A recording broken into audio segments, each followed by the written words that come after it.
Happy Monday, everybody. Yes, it still is a happy Monday. We will open the text lines and the phone lines, and we will let you unload your angst, but the sun is shining. We're living. We're going to send it up to the Kyle Whittingham Weekly Press Conference. We got a lot to talk about on a Monday on the Sean O'Connell Show. Oh, Kyle Whittingham's not ready yet? Okay. Wow. That's James Peterson. That's James. Show today is brought to you by Big Willie's. The show every day is brought to you by Big Willie's, Utah Sports Bar at 1717 South Main. Not what we wanted. 34-10, Utah falls to the Red Raiders of Texas Tech. Now, Coach Witt is at the podium. Ready to roll? Okay, really impressed with Texas Tech's football team. A lot of talent on that roster, very well coached. Played a really good game against us on Saturday, so give them a ton of credit. We were not real good on offense, needless to say. Didn't score enough points, didn't run the ball well, didn't throw the ball well, didn't convert third downs, and or fourth downs for that matter, and turned the ball over 4 times, which is really the most telling stat. And you can't play a team of that caliber, turn the ball over 4 times, and hope to have much of a chance to win. So that was disappointing. We'd been taking care of the football first 3 games very well and moving the ball very well, but just got bogged down, never got into any sort of rhythm on Saturday. And again, a great deal of their credit, and the reason for that is the way they played defense. I was very proud of our defense for 3.5 quarters till we just couldn't finish the way we wanted to. Defense battled some ridiculous field positions. 7 of their 14 possessions started at the plus or the minus 44 or better for Texas Tech, and that's a stress on a defense. And I thought they held up exceptionally well all through it until the very end. And so disappointed in that. I mean, our defense, it takes a lot of pride in what they do, as does our whole football team for that matter. But just got to be better finishers than we were on Saturday. Some bright spots. We punted the ball well, punted it a lot, and we punted it well, and we cut down the penalties. We had a concerted effort to not be as penalized as we were the week before, and we were 2 for 10 yards, so that was a big positive. But other than that, it was a rough day, and again, Tech has done a really good job of assembling that roster and putting it together. And as I mentioned, they're well coached, and they are a really good football team and very deserving of whatever they're ranked this week. And time to move on. We got West Virginia on the road.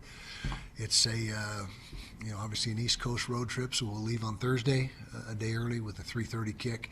If it would have been a night kick, we probably would have just gone out Friday, but a little bit crowded when the kickoff's at 3:30. So we'll take off Thursday and get to West Virginia then. And Rich Rodriguez, excellent football coach, known Rich for a lot of years. Really had it going at Arizona there, and really good offensive mind, outstanding offensive mind. And I got no doubt that he's going to get that program where he wants it and where he had it before when he was there last time around. He did an outstanding job. So got to bounce back, like I said. Got to have a great week of practice. 24-hour rule. You lick your wounds for 24 hours, and then it's time to get back after it and put your head down and go to work. So questions? All right, we'll start with Justin. Okay. According to the broadcast team on Saturday, Texas Tech spent half their week during practice teaching how to punch the ball out. Do we teach to safeguard against this practice, and how much time do we allocate to this? We do definitely teach ball security is what we call it, and we have ball security drills every day. And we also teach stripping the football on defense. That's a staple, one of the things that we've worked on forever. And so we absolutely do it. And if you say, how much time do you spend on it? Probably about 10 or 15 minutes exclusively, and then every drill you do, it encompasses that as well. Anytime you're in team situations or going offense against defense, you're working on protecting the football offensively and stripping it on defense. So, yep. Kyle, in the last part of the Wyoming game, it seemed like Devin Dampier was limping a little bit. How much was his health, or what was his health like last week, and how much did that impact him against Texas Tech? Well, he was doing the best he could. Wasn't able to practice Tuesday or Wednesday, a little bit Thursday. I'm going to tell you that it definitely impacted Devin. But if you're out there, you got to get it done. And so we never use that as an excuse.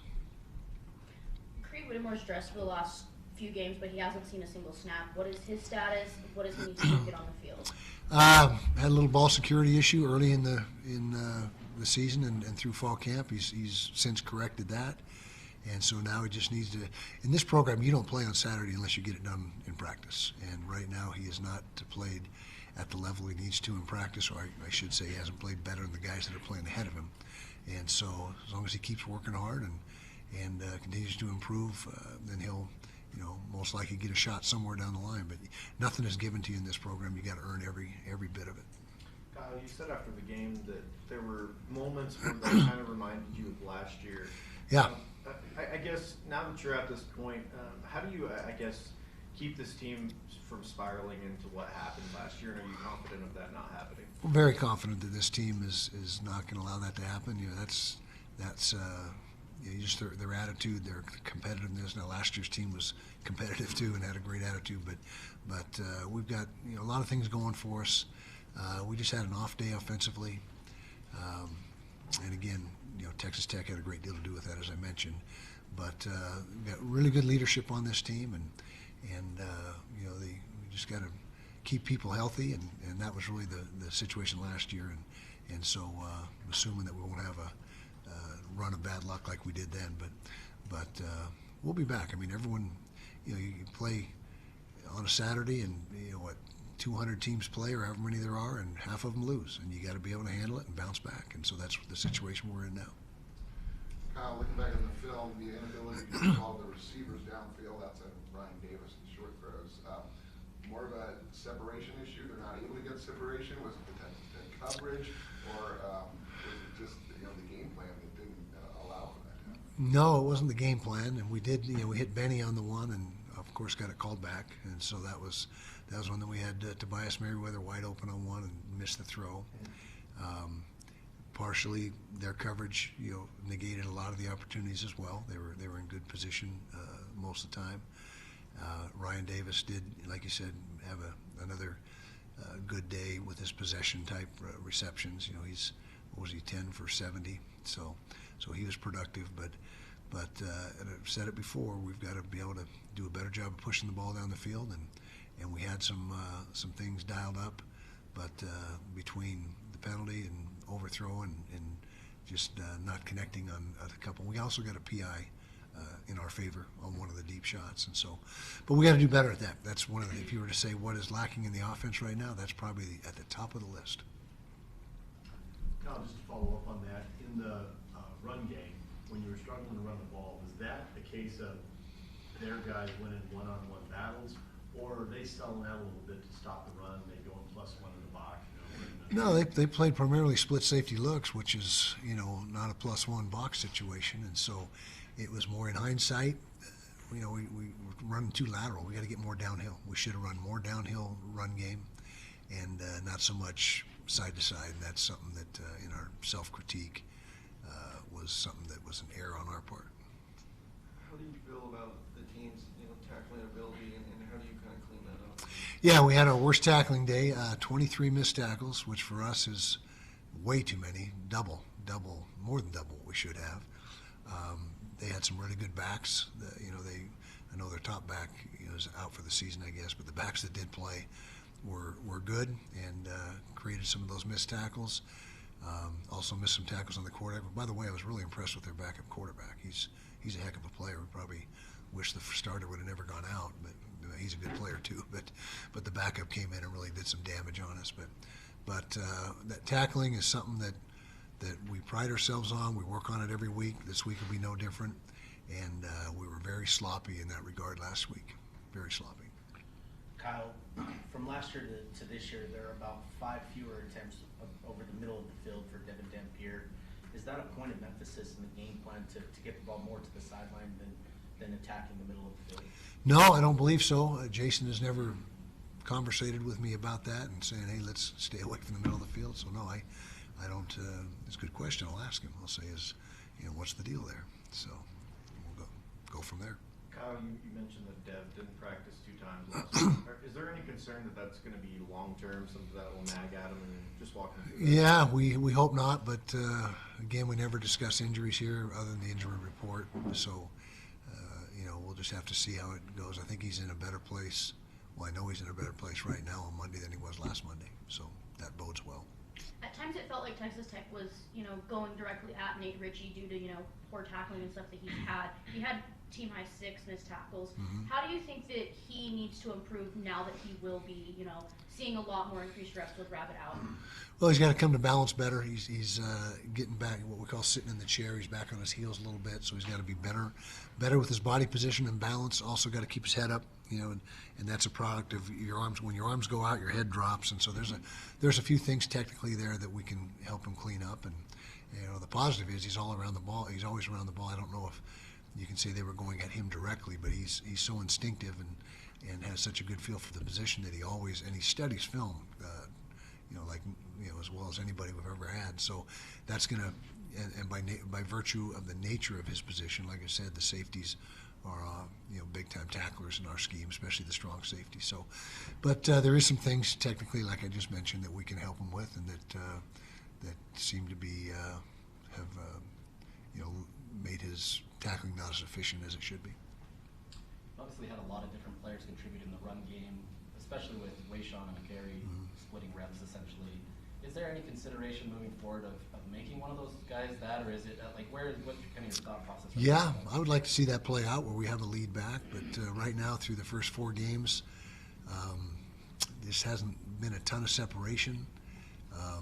Nakari's maybe a little bit better in short yardage, more efficient, and Wayshawn's a little more of a home run back, able to rip off the big run.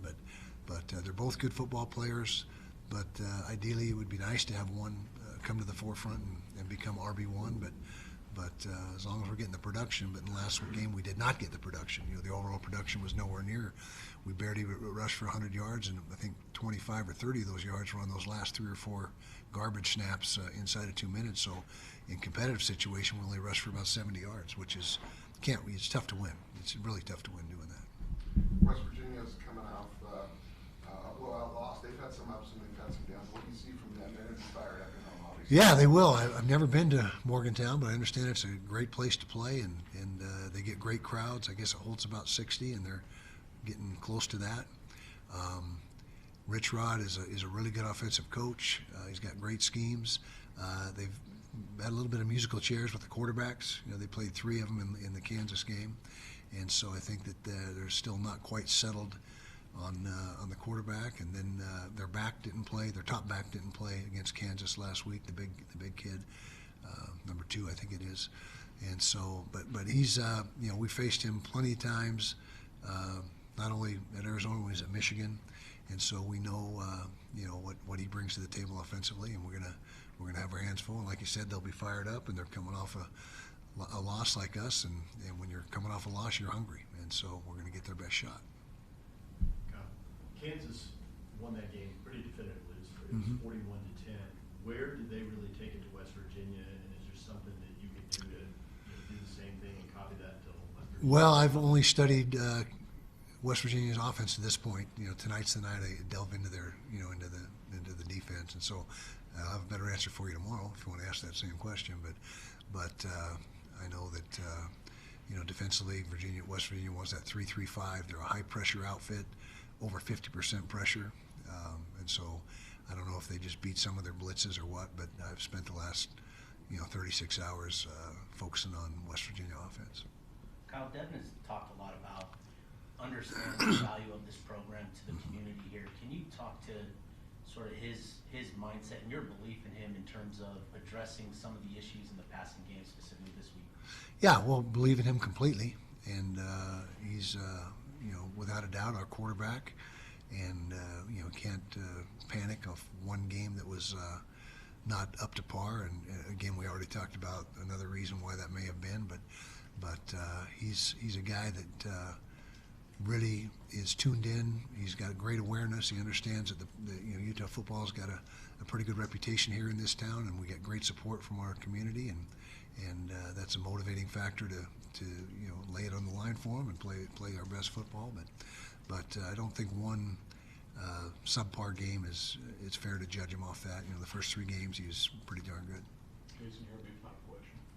Kyle, you mentioned after the game that you were surprised that you guys lost at the line of scrimmage. Now that Uh-huh. you've watched the tape, have you been able to pinpoint anything that went wrong that you can fix heading to Excuse me, yeah. It was what I mentioned, running sideways too much. We as coaches should have done a better job of giving our guys the opportunity to come off the ball and run downhill more. That definitely would have helped our cause in our estimation. Yep. Okay, thank you. Till we meet again. Kyle Whittingham in the weekly press conference, coming off a loss, 34-10, Utah falls to Texas Tech in a ranked versus ranked big noon kickoff. Look, we're going to have to dive into some of the negative stuff today on the Sean O'Connell Show. I do want to make sure that we do bring some positive to the air as well. And I will say this. Utah football fans, Rice-Eccles Stadium, Muss, student body, Utah football supporters, listeners to this station probably, you deserve better than what you got on Saturday. You showed up. I know that there's no moral victories here, but I was on the field for kickoff. I was on the field in that first third down roar, jump, false start penalty for Texas Tech. I've been to a lot of games now at Rice-Eccles Stadium. I've been on the field a lot of times, not for 10 a.m. kickoffs in most cases. The building was full. The building was incredibly loud. People showed up ready to support the team through a day. And for the most part, supported the team through a pretty rough day until it became clear that now you could head to the exits and try to avoid some of the post-game traffic. Congratulations to the Utah fan base for showing up and showing out. I desperately wish that the game itself would have been the cherry on top of the Sunday. It was another opportunity for Salt Lake City, for Utah to put its best foot forward, and everyone did so, with the exception of the people that mattered most, the football team, the coaching staff. Salt Lake, Rice-Eccles Stadium, you lived up to the billing. Nobody else lived up to the billing, unfortunately. Offensive line didn't live up to the billing. Devin Dampier did not have a game that lived up to the billing. Lander Barton, where are you? Logan Fano, where are you? Smith Snowden, where are you? It was nice to see Teo Johnson have a better game this week. Offensive line, supposed to be one of the best in the country. That performance disqualified Utah football from consideration for the Joe Moore Award. That conversation is done. Now, it's all about, can you come back together? Can you bounce back? Of course, yes. I am still a believer in this Utah football team. Make no bones about it. Utah fans, you showed up. Give yourself a round of applause. You can withhold the round of applause for everything else, because that was a really, really rough day. I do believe it's an isolated incident, all right? And the reason I believe it, in a sort of perverse, backwards, ugly way, it was a comedy of errors where everybody was bad on the same day. Now, that tells you two things. It either tells you that your team's not good, which I don't believe is the case. This team is too talented and has too much upside and potential to just be not good, all right? Or the more likely thing here was, for whatever reason, it just isn't your day. You're flat. Your game plan was, well, that was offensively, that was part of it, certainly. And you heard Kyle Whittingham address it. The lack of just line up and run. You know when it happened? You know when you started to go vertical instead of trying to play out on the edges? When you were attacking the middle of the field and when you were just handing the ball off, zone, power, counter.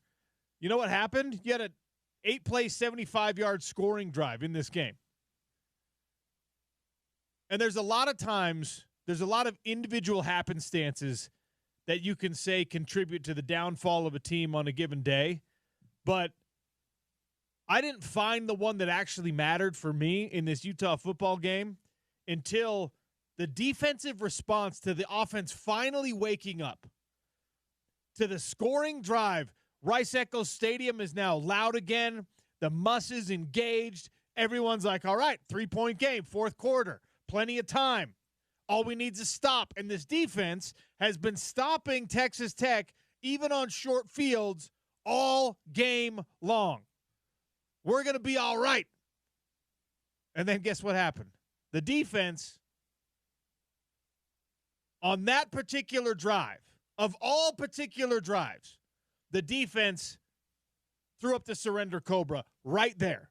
In the moment where you were able to seize the day, where you were finally getting some offensive momentum, you finally had your home crowd back in the fight with you, and unfortunately, the gas tank was on empty for the defense.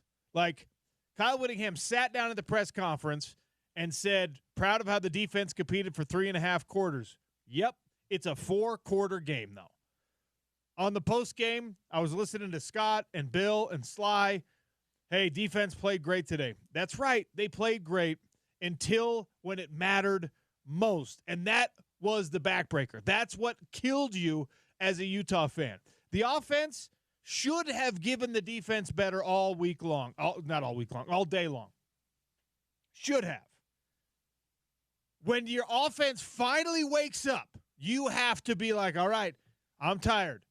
My legs are heavy. I'm sore. Whatever it is, you got to make the plays on that ensuing drive. That's what killed it. That was the end of the game, and that's why instead of just that score killing you, then there were back-to-back possessions after that where Texas Tech scored because the game was over. Because the game ended after you came to within 3 points, right? You closed the gap. You woke up the stadium. I was down there on the field, the sideline itself. Everyone's just like, all right, hey, we're here. Look at that. Scoreboard. We're right there. We need one field goal to tie this thing. You're not losing an overtime game at Rice-Eccles Stadium. Or, better yet, we do what we just did. We get this ball back somehow, and we just march down the field again. We're going vertical. We're going north to south. Literally, in this case, you would have been going north to south because that's where you were going.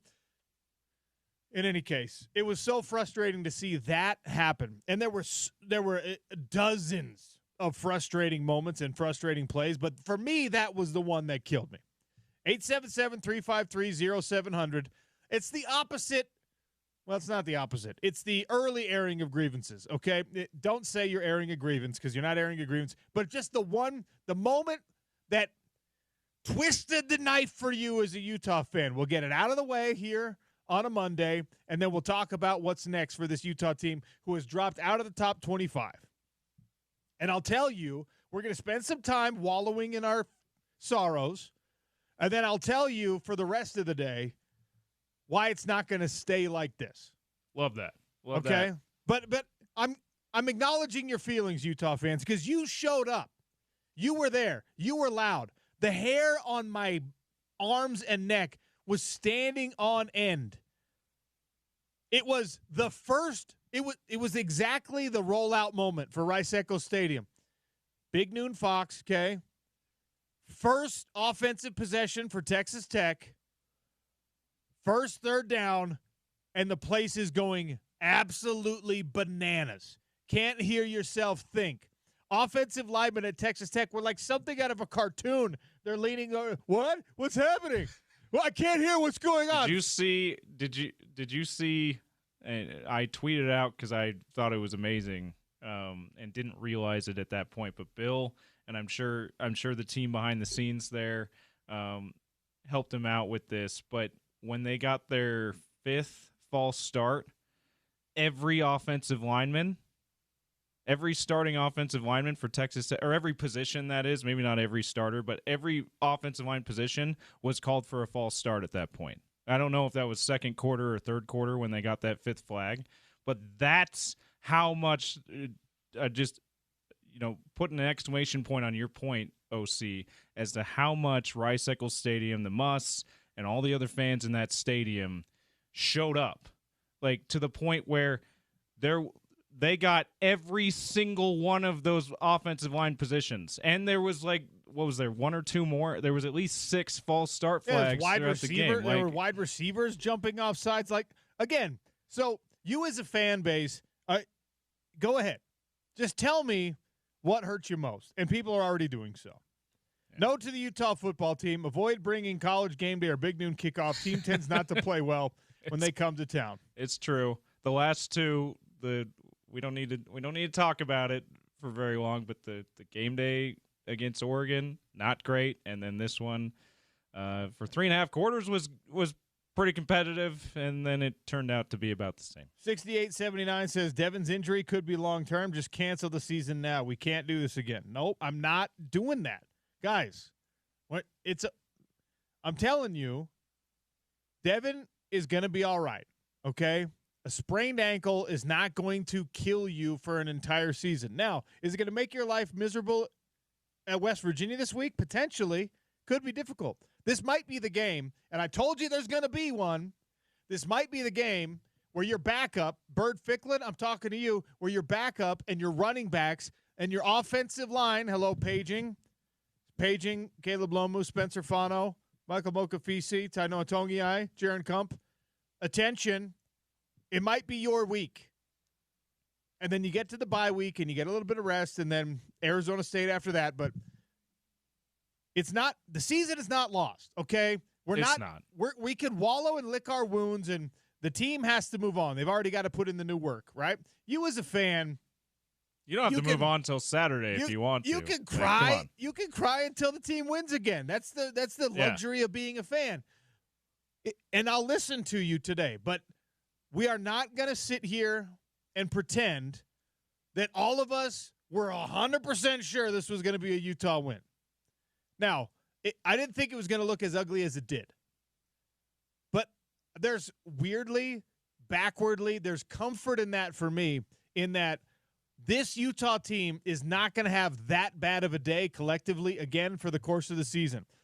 Mark it down, bank it, bet me as much money as you want to bet me on it if you don't believe me. I promise you this is the worst performance for the collected Utah football team of the season. You might see a day where there's too many missed tackles, right? 23 is a disgusting number. Yeah, that is a on the road at the swamp type number. That is a disgusting number, okay? That was particularly bad part of the game on Saturday. You might see a day, sure. I hope you don't, but you might see a day also where Devin Dampier misses on a couple of really important throws that could have changed the momentum of the game. You might see a day where the miscommunication between the quarterback and the wide receiver kills a touchdown again. You might even see a day again where the best player on your team incurs a penalty because he didn't hear the play call that takes away a touchdown from you. You are not going to see that all happen on the same day again, okay? And when it happens, all of that on the same day against a team that is among the 3 most talented rosters in the Big 12 Conference. I'm not ready to crown Texas Tech just yet, but they got some good things going on there. It's not all going to happen in the same day again. What you want is for none of it to happen any day again, but it's not all going to happen on the same day again. That was in the worst possible timing. It's like, this has happened to all of us, right? It's like the first date where you got a little gastric distress. And you're just like, oh my gosh, I had a crush on this person for so long. I can't even sit in this chair. And And instead of like figuring it out and just popping some Pepto, what you did was you ate something for breakfast that you shouldn't have had, even though you knew it was not good. And then you let out a fart in the car on the way to pick up the date. And you didn't roll the windows down long enough to air it out. Way too soon before she got in the car, yeah. And so when they get in the car, it's just like, oh, what is that smell? And could you recover from that by itself? Sure. But then it just continues to the court. Like, it was the whole thing. It was as disastrous as it could be for the University of Utah. It was a comedy of errors that none of us were laughing at. And you were doing it on the biggest stage. I mean, I promise you it's not all going to happen like that again at the same time. There are 2 players on this football team right now who probably had a pleasant day or not a pleasant day, but a neutral day of film, because nobody has a pleasant day after a loss. John Henry Daly, you are a star. John Henry Daly is a monster, okay? If there was any support on the other side of the pass rush, we'd be talking, like, if this was a Hunter Dimmick on one side, Bradley and I on another side, we'd be talking about something totally different now. John Henry Daly, you're a beast. And Jackson Benny, the only problem that you get to have with Jackson Benny is that he's being used so much that it can't sustain for 4 quarters. Even Jackson Benny's starting to wear down at the end of these games. I promise you Texas Tech scouting report did not say that the former Olympus walk-on is the best player on this Utah football team, but that's how it played out on Saturday. And you can't, as all respect to former walk-ons and all respect to Mr. Benny himself, it can't be that way every game. Tell me your feelings. Let me know. 9437. 0 for at home versus Big 12 teams. Injured QB1. This is not the end of our sorrow. Our coaching staff has let this happen again. Quarterback's going to be all right, okay? 1624 says, I put this loss completely on Jason Beck. When Witt himself says he had an idea why he had – okay, little typo there. Never went in the middle of the field, don't run the ball how we should have. It's on him. The offense was as bland as it was last year. This was – when I say nobody lived up to the billing on Saturday, I meant Jason Beck too. I'm a believer – because what we saw from Jason Beck's offense last year with less talent and less defensive support was the 4th most productive offense in all of college football. He's going to figure it out. Do I wish he would have figured it out and had it figured out in the most important game of the year to date? Obviously, yes. I'm not ready to stick a fork in this Utah team.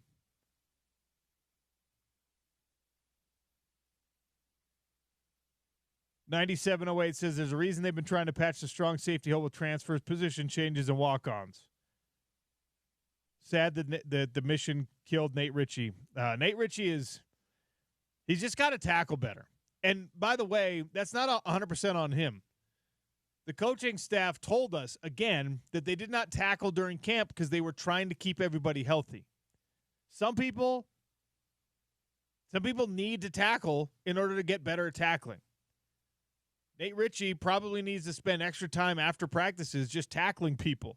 Go grab some scout teamers, go grab some walk-ons, some red shirts, and just tackle them.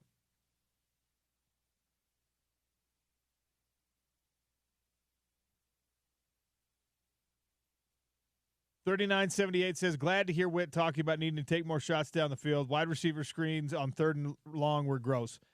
The reason they were grossest to me is that Texas Tech had it sniffed out very, very clearly. Any lateral pass and any screen that Utah tried to throw on Saturday, Texas Tech was ready for. They knew it, right? They had the athletes to play it. The offensive line did a very, very poor job in space, which is, by the way, something they're supposed to be good at. And Texas Tech just outplayed them on every one of those screens. And then you kept doing it for 4 quarters. You don't want to see that done. If a team, and it's hard, right? Because I was the guy who told you all week long last week, hey, when you have the bad day, when Texas Tech goes up a couple of scores, are you going to stay the course. You're going to maintain your game plan. You're going to still believe.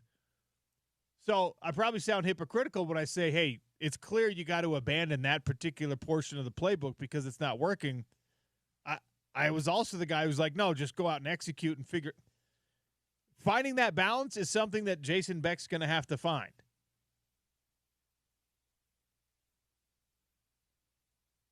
$48.05 on the text line. Totality of circumstances.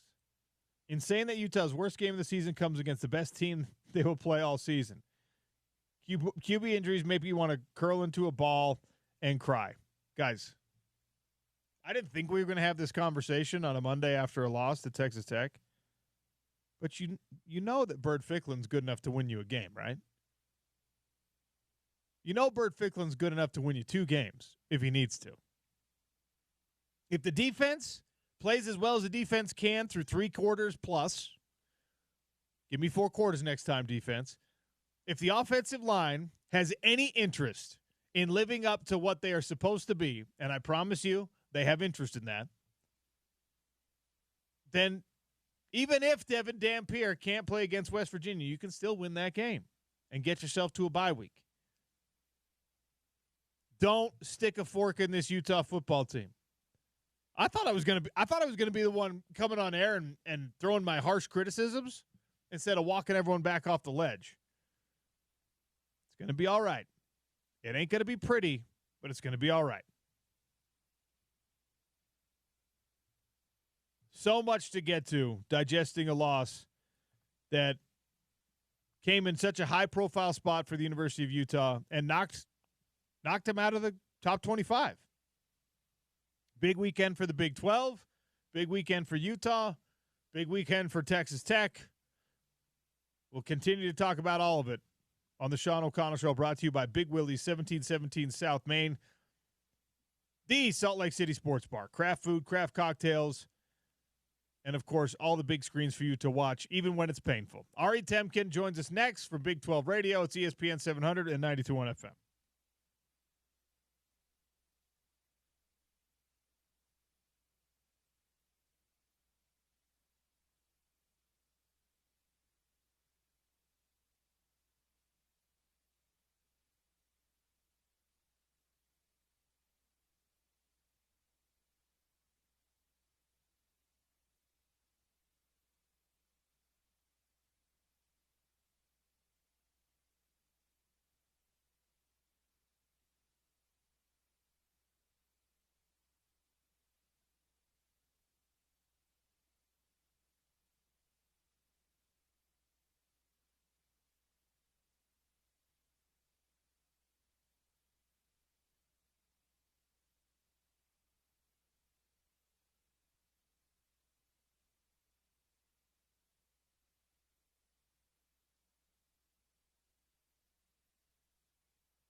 877-353-0700. Tell me how you're feeling.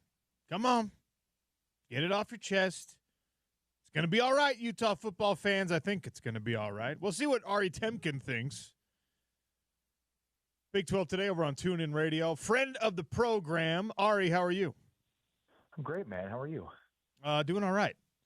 So the day on Saturday went about as bad as it could for Utah. Now, it took 3.5 quarters for the wheels to fall all the way off, but that thing was rattling and shaking the whole way through this game. Give me your perspective on a loss that not only knocked Utah out of national conversation, but all the way out of the top 25. Yeah, and I mean, there's so much to take away from this game. You know, I mean, starting with the quarterback switch for Texas Tech, which, I mean, I think we watched the same game, and it felt like against a really elite defense of Utah that Will Hammond was so much better than Barron Morton. Now we'll see a big picture what this means, but yeah, with 3 previous opponents that don't touch don't touch anything close to what Utah is defensively. You know, Morton kind of feasted on bad teams, looked, you know, not as good against Utah's defense. And then Will Hammond comes in, and suddenly it's a brand new life. So big picture, I'm not sure what to do from Texas Tech's point of view in terms of the quarterback position. Or I think I know what to do, but I'm not sure that they're going to do it. From Utah's side, I mean, this isn't a surprise from the standpoint of this. You know, maybe we were surprised by how well Devin Dampier played in the non-conference and how well this offense looked throughout the non-conference, but you know, I know, OC, when you and I talked throughout this offseason, I still looked and said, you know, when they play legit Big 12 teams and legit Big 12 defenses, at some point teams are going to force them to have to throw the ball and make plays down the field. And, you know, look, this is an elite Big 12 team. I think Texas Tech's defense is a lot better than maybe we gave it credit for, and this game's a testament to how good their defense is. But, you know, there's going to be other games across the Big 12 in terms of, you know, good defenses that are going to force Utah to their comfort zone, you know, on offense, and can they do it? And in this way, they did not. There are going to be opponents they're going to play where they can play their game and play their style and be fine. I think this is still a, you know, upper half of the league kind of team in terms of Utah. But to win a Big 12 championship, you have to be, you know, more multifaceted on offense. And I mean, the turnovers are certainly one thing, but it was when Utah had to make plays on the field because Tech put the pressure on by scoring points.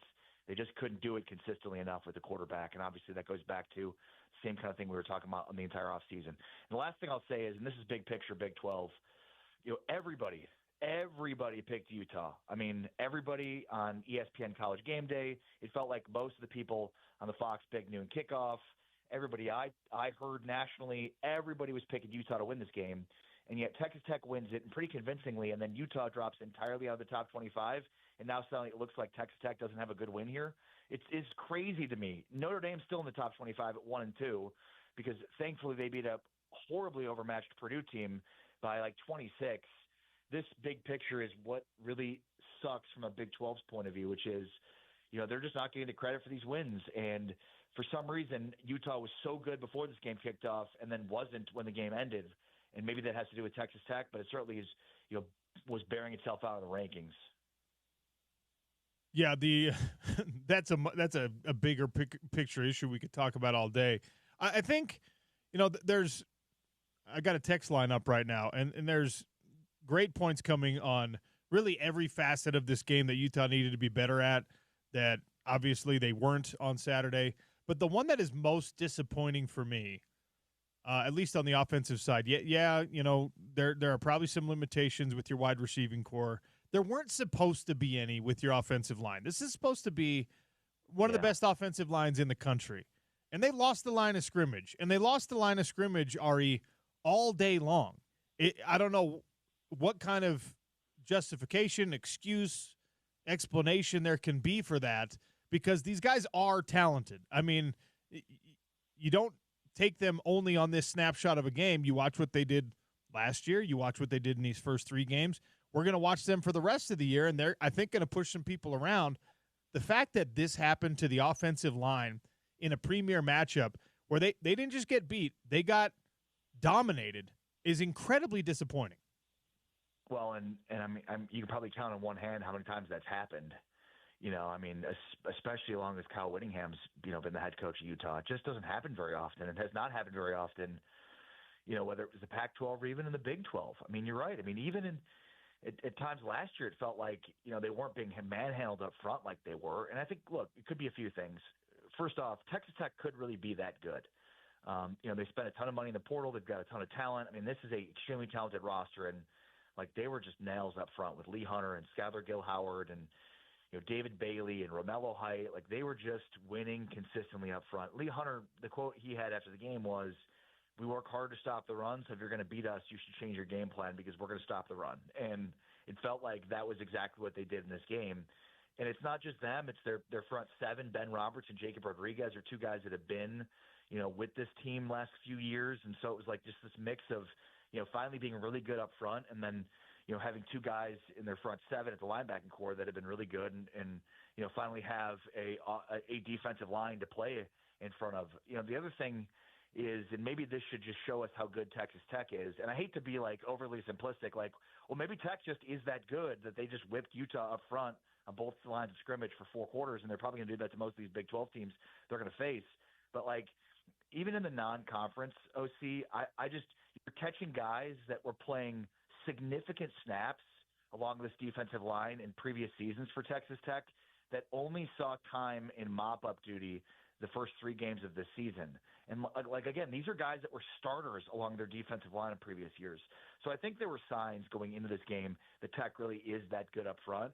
And yeah, I mean, this is something to kind of track as we move forward in this season is Texas Tech really that good? And is Utah as bad as they looked along their offensive front? Because, it wasn't just us saying this about Utah.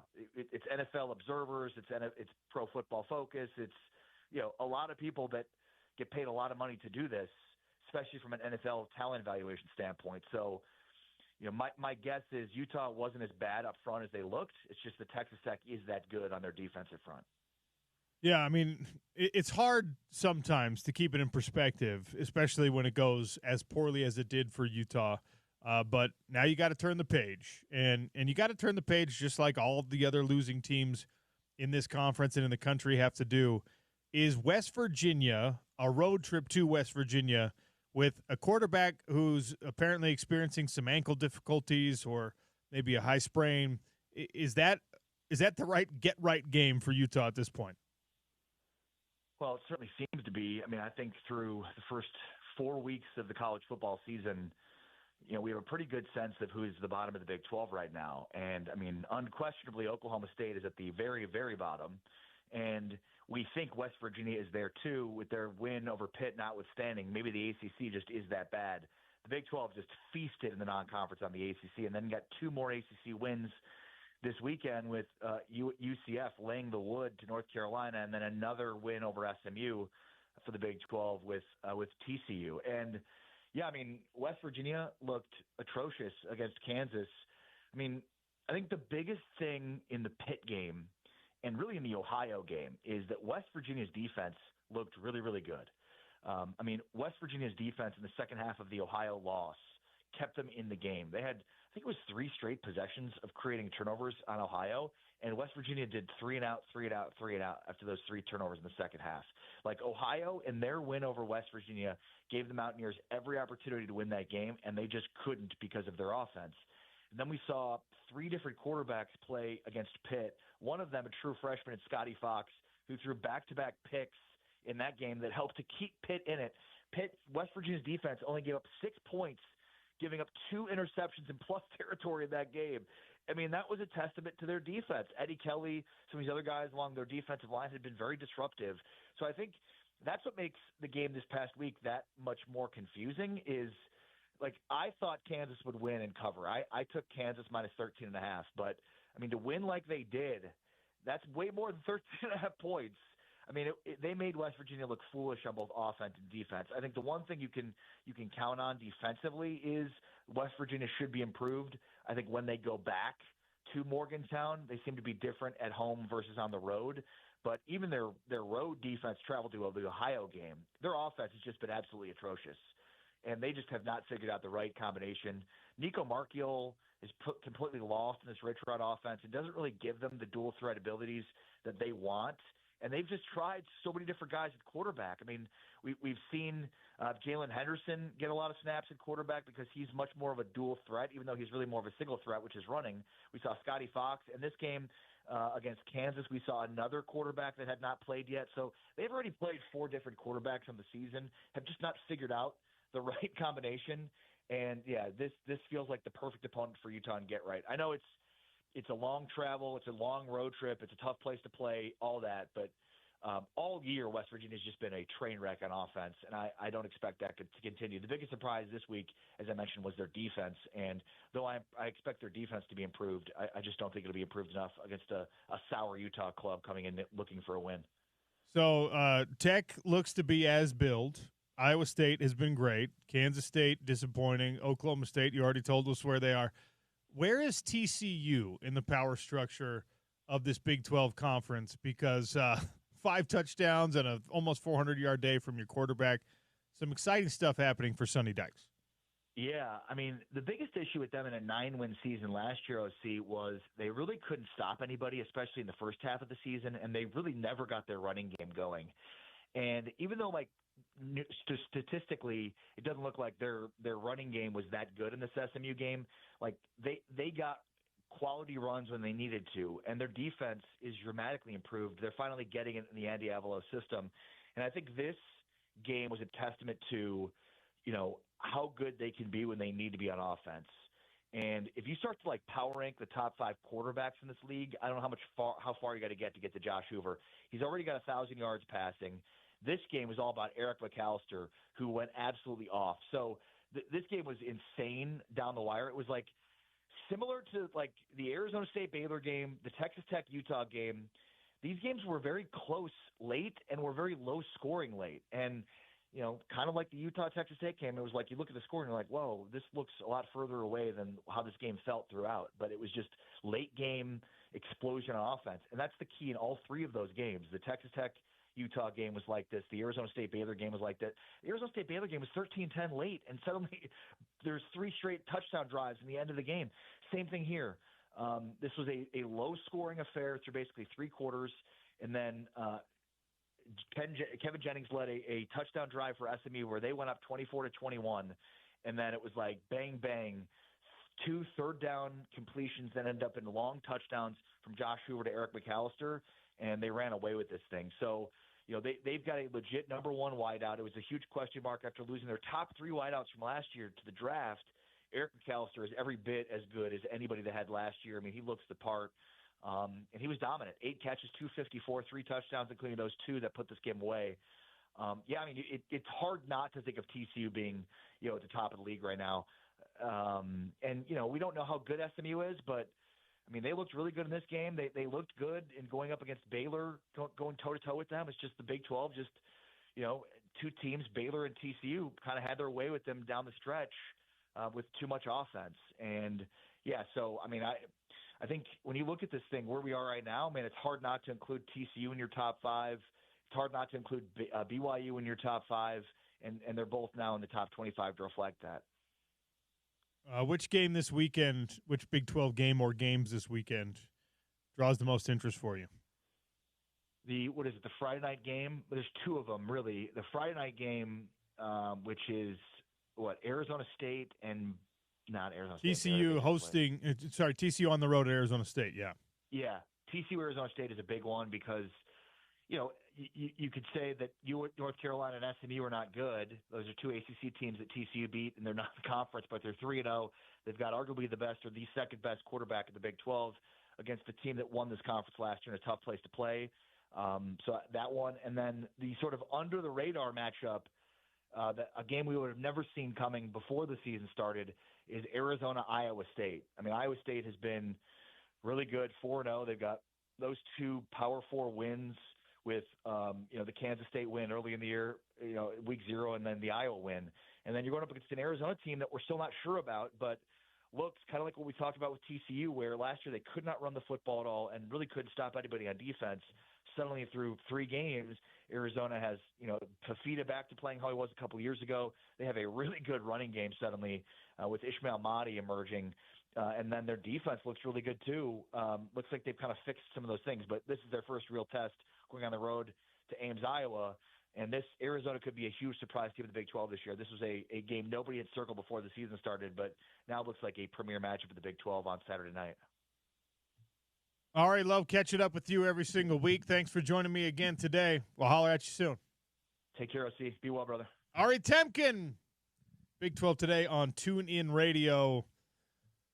Man, TCU looking really good. BYU, we still don't fully know, but defensively they are a force to be reckoned with. Both of those teams in the top 25 now as Utah drops out, as does Auburn. Good game, Auburn versus Oklahoma. And if we have time today, we'll get to that because we've all felt that it's okay to complain about referees and your team getting screwed by the referees. Auburn got killed by the referees in a tight game against the Sooners. Hot Lunch coming next, a new sponsor on the Hot Lunch. And let me tell you about this burger in 3 minutes on ESPN 700 and 92.1 FM.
Still taking your calls, still taking your texts. 877-353-0700. Scott Mitchell is going to join us, host of the Down and Dirty.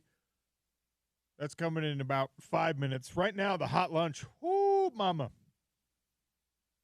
If you have not tried BGR, Burgers Grilled Right, in Sugar House, 1202 East Wilmington Avenue. It's kind of behind the Nordstrom Rack. So you've got to approach it from the 11th East side, okay? I promise you it's worth your trouble to try and find it. Not hard to find. Plug it into your maps. 1202 East Wilmington Avenue, just in the middle of all that Sugar House-ness, okay? And BGR brought us some burgers today. Burgers Grilled Right. They've got the classic menu. They've got a create-your-own menu. They have their craft burgers. And they were kind enough to send in 3 of the Triple D, okay? Egg, applewood bacon, cheddar cheese, perfect sharpness, by the way, grilled jalapenos, and the mojo sauce. They sent in not 1, not 2, but 3 of these burgers. James had one. I demolished mine. The patty, and when your name is called Burgers Grilled Right, BGR, you better cook that thing to perfection every single time.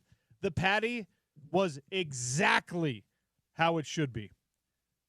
It's thick, it's juicy, and has just that little hint of pink.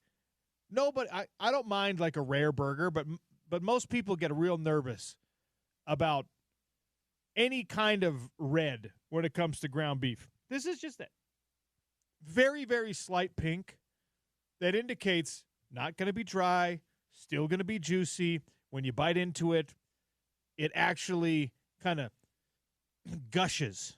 Oh, my goodness. What an amazing burger for our hot lunch. You talk about the first impression, the rollout for BGR on the Sean O'Connell Show. Could not have been better. And now the only debate, James, is you had one, I had one. What do we do with this third Triple D burger? I'm a little surprised DJ, our great sales guy, the one who's on the account here, didn't score that for himself. He didn't know. He didn't know. Maybe he didn't know there was an extra one. He didn't know because the paper bag, all right, completely closed, sealed for freshness with a sticker and pieces of tape. Yeah, they're real protective of this. No one gets to see this except for Sean O'Connell, and if Sean wants to share with James, go for it, which I really appreciate. I have a high standard for burgers, okay? I have a very high standard for burgers because burgers are now a gourmet food. What started in the United States of America as like the everyman's kind of, all right, just go, we got no money, no time, slap yourself up, grab a burger. We have elevated this at places like BGR to a worldwide phenomenon and a cuisine that is an American work of art, and BGR does it as well as anybody. Triple D burger, I highly recommend.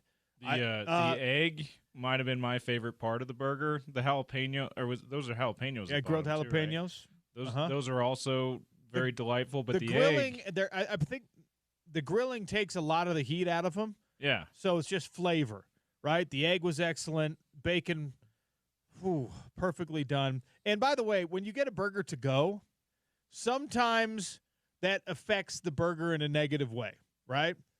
However long it takes for burger gets a little cranky on the for road our sales trip. guy to bring the burger over.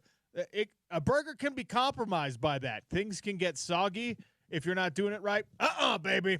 Even if you have to take it to go, BGR and the Triple D burger gonna deliver. I am quite impressed. And if you're taking requests, BGR, tomorrow on the hot lunch, next week on the hot lunch, whatever, I would like to try the Western barbecue burger. Barbecue sauce, cheddar cheese, bacon, crisp onion I'm a sucker strings, for a Western burger. and some barbecue sauce. How about pretzel bacon cheese craft burger? Applewood bacon, cheddar cheese, bacon, onion, marmalade, and, of course, a pretzel bun. The Sugar House. Let's get local. Brie cheese, grilled apple. Yep, I want it. Applewood bacon, spring mix, because you got to throw some greens on there to make yourself feel better. and balsamic Dijon onions. Ooh. You know what? Scratch it. Take the Western burger off. I want the Sugar House next. Let's go, BGR, for the hot lunch. Woo! I'm a sucker for a Western burger. OC. I love it. The Western burgers. I don't think I've tried a bad Western burger yet. Even like the really cheap places that make a Western burger, I'm like, yeah, I'll take that. This I'm really excited for because after this we know that it's truly gourmet burgers, and so it might be. It could end up being the best Western burger I've ever tasted. I'm excited for that. BGR, Salt Lake, Utah. Burgers grilled right. 1202 East Wilmington Avenue, Suite 120. Located right in the heart of Sugar House. 801-487-6301.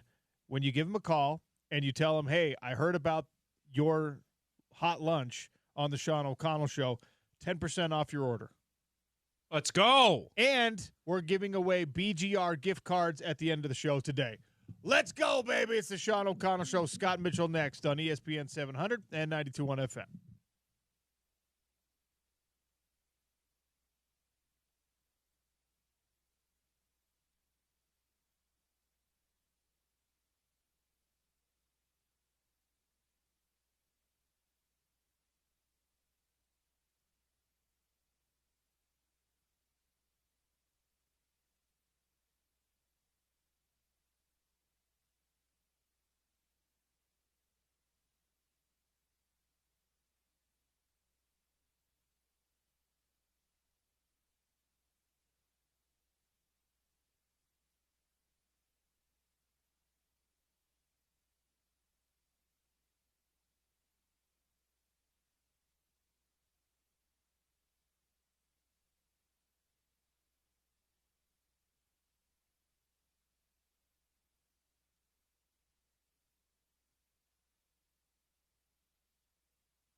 Welcome to hour number 2 of the Sean O'Connell Show. Welcome in the Utah football legend, cuddler analyst on all the radio broadcasts. You heard him alongside Bill Riley and Sly on Saturday as Utah fell 34-10 to the Red Raiders of Texas Tech.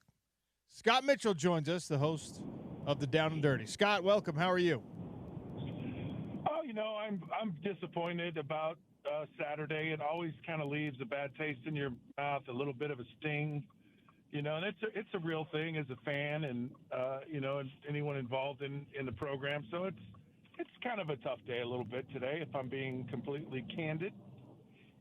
Yeah, unfortunate the way that it played out, obviously, and really, you heard Kyle Whittingham talk about it on his press conference today. They never got into a rhythm offensively. I mean, first drive was a 3-and-out, and then it just kind of bogs down most of the way from there.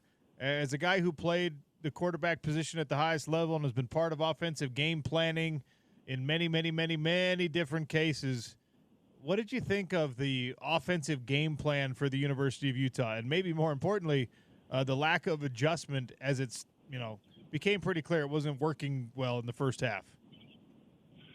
Yeah, it's kind of hard in the sense that you have this offensive line that you feel confident in, and you feel like you can run the football. You have a quarterback that really kind of everything is built off of run first. I really thought Utah would be able to run the football much more consistent, better than they did, but those big old plugs in the middle and those wiry guys on the end and some real aggressive linebackers made it tough. The holes were brief and they were small and they weren't effective. And so now what do you do, right? And it just felt a little bit like years past. And Texas Tech didn't do a lot of things defensively. Like they kind of lined up in a certain front and certain coverage, and you got to attack the coverage. I think I don't think Utah did a very good job of throwing the ball early on early downs and really loosening up that secondary, that front. I think that was the better play. There's a certain quarters coverage, and it's a coverage that there's a lot of really nice shot plays, chunk plays you can get out of it. It's hard to predict when a defense is going to do it, but Texas Tech kept doing it over and over, and there were just some really big plays attacking the middle of the field that could have happened.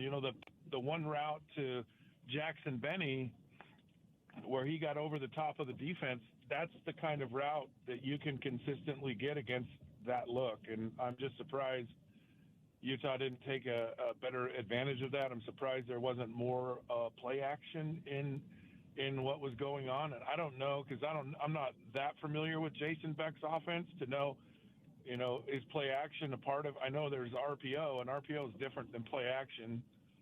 So I just think there was a missed opportunity to really attack the middle of the field. But I think there's a bigger kind of concern, I guess, for me, and that is, this offense so far is not really good at adjusting when stuff goes wrong. It's almost like they just, pee down their leg a little bit. That when, if things don't flow, right. And there's got to be some leadership. There's got to be guys that kind of nip it in the bud early and just say, all right, guys, we got to get locked in. We can't wait till halftime to get readjusted or to get ourselves all together. And with the way technology is today, Sean, I mean, you have instant information at your disposal, and you should be able to make adjustments. You should be able to make adjustments from drive to drive. And I didn't see that from the players. I didn't see anyone kind of standing up and just saying, all right, we got to, this isn't the way we expected it. And we're we got to turn it around. And then the other thing that really jumped out at me was, I'm not sure that these guys are ready for, primetime television. These are the not ready for primetime players, so stick them on late on Saturday night. And it felt like the bigness of the game really got to a lot of the players. And you just saw poor execution, and I think the poor execution was a lot the result of just not being able to control your nerves to a point where you know how to handle a big game. This is a game as a player, man. You lick your chops. You want to go out there and you want to show the nation we're the frickin' Utes, and we're serious and we're ready to play. And I just felt like the bigness of the game was too big for a lot of players, and you just saw dumb things that you just don't normally see. You just saw, erratic throws, catches, fumbles. And I felt like the defense showed up, and the defense, boy, they were stuck in tough situation after tough situation and responded to those situations better than I think you would expect. And, through most of the game, I mean, toward the end of the game, it wasn't the result, but they certainly, I felt like the defense really, really showed up to the game, but the offense left me shaking my head. There was one sequence where the offense puts together this 8-play, 75-yard drive, ends in a touchdown, closes this gap to within 3, right? Late in the game, we're in the fourth quarter, and suddenly the crowd's back into it. Bryce Eccles is loud again. I was like, okay, perfect. It's going to be fine. This is where the comeback begins. And then that defense that has been playing so well, where you're the offense, you've been struggling all day long. Your defense has kept you in this game. And then you finally wake up. You get back to where you need to be. You score your only touchdown of the day. And then the ensuing drive, the defense just doesn't get anything done. They can't stop anything. Texas Tech puts together their own scoring drive, mixing passing and running, chunk play after chunk play.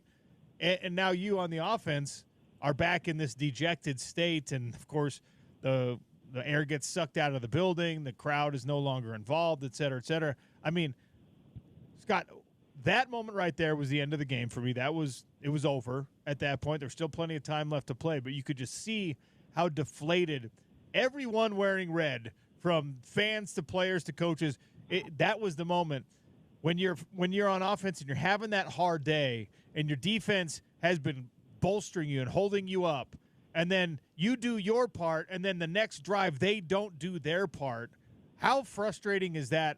Not only for the defense, who obviously gave up the score, but for the offense, who finally feels like they're getting something going.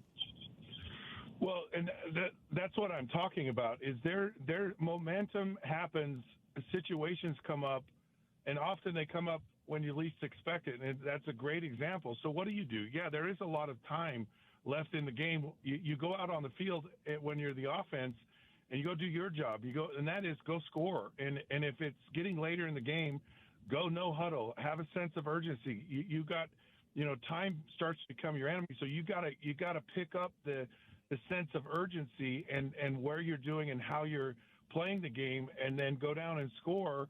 And then you still have time left. You still have timeouts left, and see where you land at that point. And I think you're right.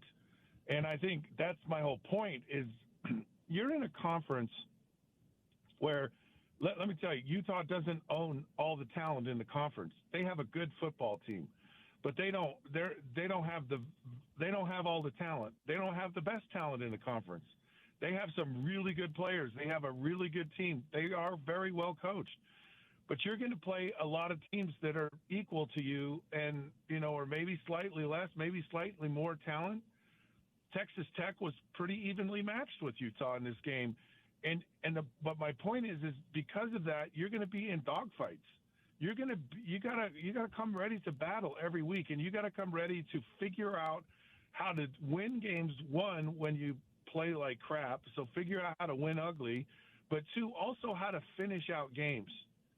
And you really have to get excited and relish the fact that, hey, we're coming down to the wire here, and we've got a shot to win this game. And I don't care how tired you are. I don't care how bad you've played us to this point. I don't care how bad the team's played to this point. I don't care that you have a date after the game. Like right now is your moment to make stuff happen and finish out the game. And so, it's part of being in a competitive conference. It's part of playing a really good football is learning how to finish out games. And I know from my experience, I loved and relished those moments because I now had control of things, or I had control of things. You know, I wasn't a fan sitting in the stands, and it's like, okay, the defense, they lost one. We got to pick them up on offense. We got to go change this momentum back, and so this toughness, this mental, ability to respond when things don't go your way or when the momentum is on the other side, it's just part of football. And it's the players who've had experience. It's the coaches. Everyone needs to kind of talk everyone off the ledge, calm everyone down, refocus everyone, and get back in the game. You have to finish every game. End of discussion, period. You do not know what's going to happen. Crazy things happen at the end of games. And when you keep putting pressure on the other team, then they start panicking and they go, oh man, we had him here, but now we let it, and so then they get nervous. And so it's a game of chicken, and you just can't be the person that flinches until the very end of the game. And you just see it through. And, like Footloose, you just don't jump off the tractor. Scott Mitchell, my guest here on the Sean O'Connell Show, talking about a tough loss for Utah, 34-10 at the hands of Texas Tech. The offensive line was they were the head of the build. They were the marquee all off season long and coming into the season, and the first 3 games looked awesome. Even the backups that had to play looked awesome. And in this game, they lost the line of scrimmage. And, without belaboring that point, now you've got to figure out if those guys can be what they're supposed to be for the rest of the year. How do they do it, Scott? Because they're talented guys. It's not just me and you that think that they're good. It's NFL scouts that think they're good. It's all the rating services that think they're good. How do they live up to the billing the rest of the way? Well, there's a couple of things. One is, if you watch Texas Tech, okay, you watch them late in that game, it was their ability to run the football that really made the difference. And this was a team that's like we're almost embarrassed if we have to run the football in the past, right? And they've kind of embraced an ability to run the football. But what it was is it's about like engaging in a block and sustaining it. And when you do that, it makes it so much harder for the defensive player to get off the block. And you saw people's feet moving, and then they had these running backs that were really patient in the hole, and then when there was a little hole, boom, they hit right through it. And guys weren't getting off of blocks.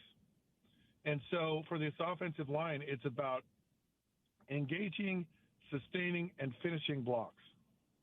And it's a real simple thing. It's just always that way, Sean. I don't know. It's from the dawn of time, and it's called finish, right? And so finish your block and see it through the end. It's like, okay, I got my guy, and then you relax, you let him go, whatever. And it's like, no, you've got to move your feet. You have to sustain. That's one way, but the other way is Utah has got to have a willingness to throw the football on downs where people think you're going to run it. And if they think you're going to run it, then go play action, because that and what that does is that actually helps your linemen out, where they got these guys that are so dialed into the run, they're not pass rushing, they're run rushing, and it's different. It's much more controlled. It's like I'm responsible for a gap.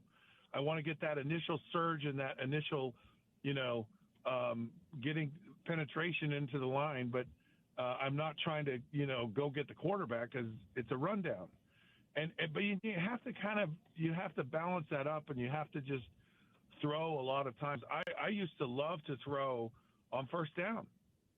And a lot of the reason I loved it is because it helped the offensive linemen when they were in even their run blocking and all of their blocking, because now these defensive linemen go, yeah, we don't really know what they're doing here, but when we know that they're going to run the ball, we're going to sell out to the run. We're going to be more aggressive in our gap, integrity. We're going to play much more downhill if we're the linebackers when we feel pretty confident that it's not pass.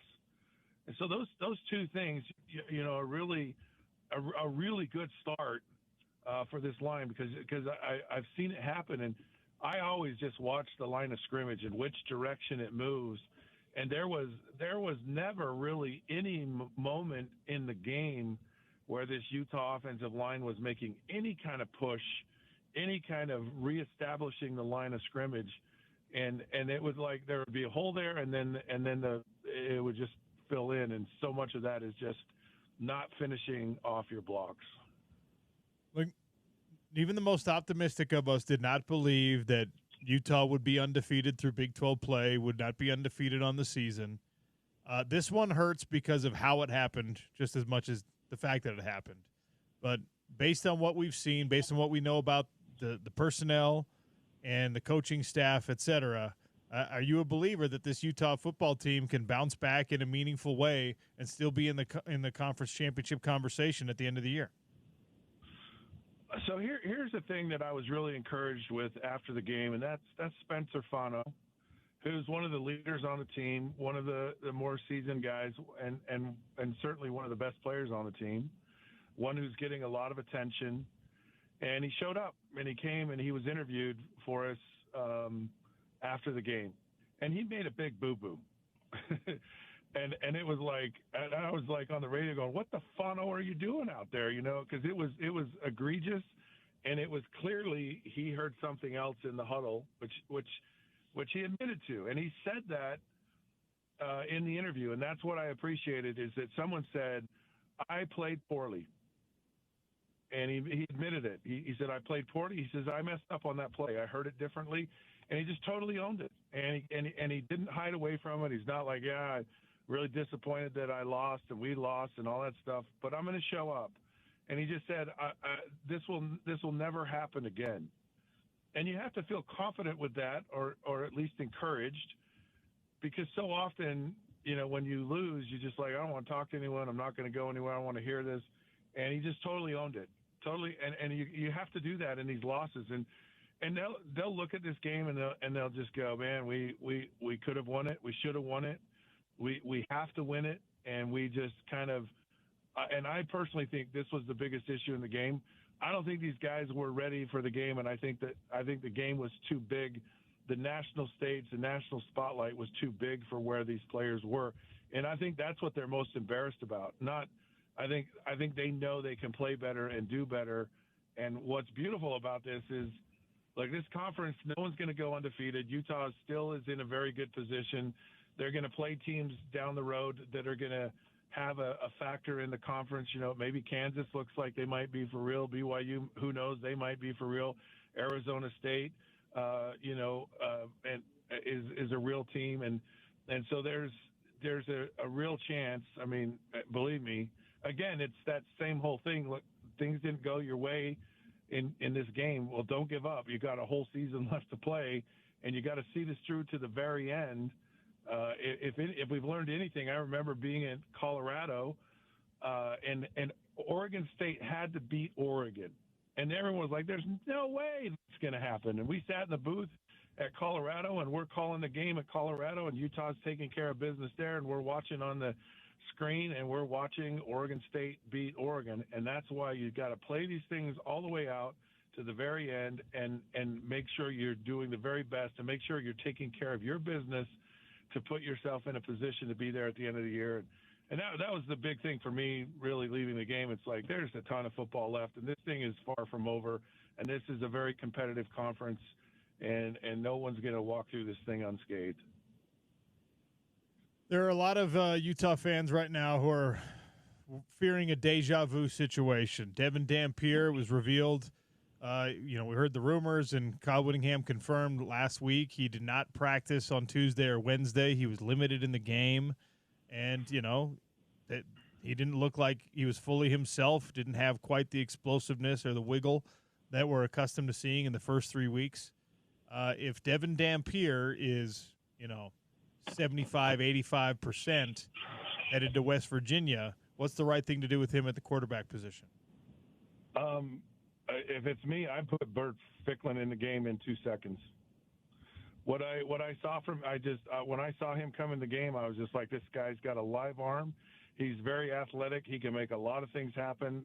He might, and I hope that part of Devin's challenge is, because he didn't seem right, like, at all. And I hope the challenge with Devin is that something's injured and he can't throw, because it really seemed like he had a hard time throwing the football in that game. And if that's the case with Devin, then I'm actually more encouraged about this season than I maybe would have been, because he had a hard time throwing a football, and they were daring him and forcing him to do it, and he couldn't do it. So, but I'm just telling you, I love Bird Ficklin. I've loved him from the minute he got on this campus. I don't know where Isaac Wilson is. I don't know how he fits into this offense. There may have been a lot of maturity, but when the opportunity for the number 2, came, it was Bird Ficklin, and if he's their number 2 guy, I say have at it. And the thing that I think you can get with him if he does play, well, I can't believe we're having this conversation now. But if he can play, he's the guy that can really, at worst case scenario, run around and make things happen. I mean, a redshirt freshman quarterback played pretty well for Texas Tech. But I just like this offense. Played better than the starter did in a lot of cases. Right. I mean, and I think that could have been part of the letdown. Guys go, oh, we got him now because we got their backup in. But backups that play early on in the year, because he's got a lot of playing time this year, and they're still early in the season, so he's still, all the work he got in camp is still fresh. If he comes in October or early November and he's not really been playing a lot, it could be a different situation. But he felt very comfortable really from the get-go in the game, and a lot of that's just because he's been playing. And he did a good job. He's a good player. But I wouldn't mess around with it. I can't handle a guy at 175. No. I'm putting Bird Ficklin in. No questions asked. End of discussion. That's what I'm doing. Well, we'll see how it plays out. And West Virginia, sorry, Sean, and West Virginia would be a good game for him to play. Sure. Because I don't know how good they are, and then if he does have to play against Arizona State, you now have a bye week and some game experience to even get more game ready reps. Scott, you're the man. Appreciate your time as always. You got it. So look, I don't want this to turn into a debate on who should start, because the healthy Devin Dampier obviously is your guy. Bird Ficklin, they were talking about what the redshirt situation would be. Let him play the first 4 games, which he has, and then redshirt him potentially. Don't worry about that. Seriously. Red shirts don't matter in college football anymore. We might be getting to a place like next year where you have 5 years to play 5 anyway. There's a lawsuit happening right now. Don't make any decision on anything to preserve red shirts anymore in college football. Well, by the way, you can red shirt at any point in your eligibility. So if he plays more than 4 games in more than 4 games this year, he can red shirt the next year. It doesn't matter. It's fine. Like if you need him because Devin Dampier is less than 100%, and it seems relatively clear he's less than 100%, then let him play. We'll see how it works out. The hope is, and you knock on wood and you throw the salt and you do whatever, the hope is that Devin Dampier is going to be healthy this season for the University of Utah. There are so many Utah fans that are just shaking and sweaty palmed and triggered by the idea that we're going to have this conversation again 3-4 weeks into a season. Well, is the QB healthy? Is he practicing? Can he go this week? Because you spent 2 years doing this. And it does suck. Like, let's be honest with you. Like, we agree with you that it sucks. It's not ideal. But also, Bird Ficklin's played quite a bit. Now, lesser competition, so you got to take it. Speaking of salt, you got to take it with a grain of salt. But he's played a little bit, enough for me to see, hey, this is not the same situation we've seen the last 2 years.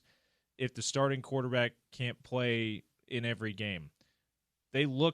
Bird Ficklin looks better equipped, as you said earlier in the show, to win a couple of games for you, if need be, than Isaac Wilson was last year and Bryson Barnes / Nate Johnson was the year before. So it doesn't have to feel like a deja vu situation, and the sky is falling if Devin Dampier has to miss some games, although it does suck. By the way, Bryson Barnes right now, from a numbers standpoint, he's killing it. Is Bryson Barnes? Remember how long ago was it? There was this thing that Utah State fans loved when it was Chucky Keaton. Yeah. Up there. Hey, best quarterback in the state is at Utah State. And then Jordan Love later. Right now. That one probably was correct. One, Certainly in the NFL, like the best quarterback in the NFL out of that time period for sure. Well, the NFL thought Jordan Love was the best quarterback in the state. So we probably could agree with what the NFL scouts thought. Right now, through 4 weeks, the most productive quarterback in the state of Utah at the major universities is Bryson Barnes. Who, by the way, it's not completely fair to say Bryson Barnes was not equipped to win you some games. He won a bunch of games for you that 2023 season, but it felt like such a huge drop-off. Bert Ficklin, at least from what we've seen, it's going to be a drop-off from Devin Dampier, but it doesn't quite feel like the landslide kind of gap, the giant gap between the starter and the backup with what we've seen from Bert Ficklin. Obviously, he's got to, if he gets a chance to play, he's got to show that for a full game if he's the starter. But I don't think that you have to resign yourself to, third straight year where the quarterback situation sucks because of injury. I think that's a wild overreaction. Well, look, he's 4 for 4 on passes right now. Yeah, let's go, 100%. 100% completion. Leading the nation in completion percentage, all right? 4 for 4 for 53 yards total, all right? He's 13.3 yards per attempt. Let's go, baby. He's coming for you, Luke Batari. Let's coming for you, Ferrari. No, we're not doing this, all right? Someone just texted it. I'm honestly sick we're having this discussion for the third year in a row. All right. You're right. Yeah, you're right. It does suck. Look, I told you before the season even started that the norm in college football, Texas Tech, right? Texas Tech came into the year with the outlook that Utah did, only they knew their quarterback better than we did, right? Texas Tech came in and they were just like, we got one of the most talented rosters in the Big 12. We should be a favorite to win the Big 12 championship. I trust this. I trust that. We love Baron Morton. Baron Morton's got a big arm. Baron Morton. What happened? They come to Rice-Eccles Stadium at the University of Utah, and the backup has to go in and win you the game. And guess what he did? That is right now the number 12 team in the country had to use their backup quarterback to win them an important game. And he did. You have to have a backup quarterback that can win you games. Whether you're at Utah or you're at BYU or you're at Texas Tech or you're at Clemson, who can't win games right now, you have to have a backup quarterback who can go in and win you games. In Texas Tech's case, you have a backup quarterback that is mobile when your starter is not, and Hammond was actually harder for Utah to deal with than Baron Morton was. I'm not saying that Bert Ficklin is an improvement. I'm saying that Bert Ficklin, if you have to play him, is not a disaster for Utah. I hope you don't have to play him. Take a break here. Daily Dump is next on the Sean O'Connell Show. It's Utah's number one sports talk, ESPN 700 and 92.1 FM.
Daily Dump brought to you by our friends at Valley Plumbing. Oh, man, here's one I'd like to just flush away.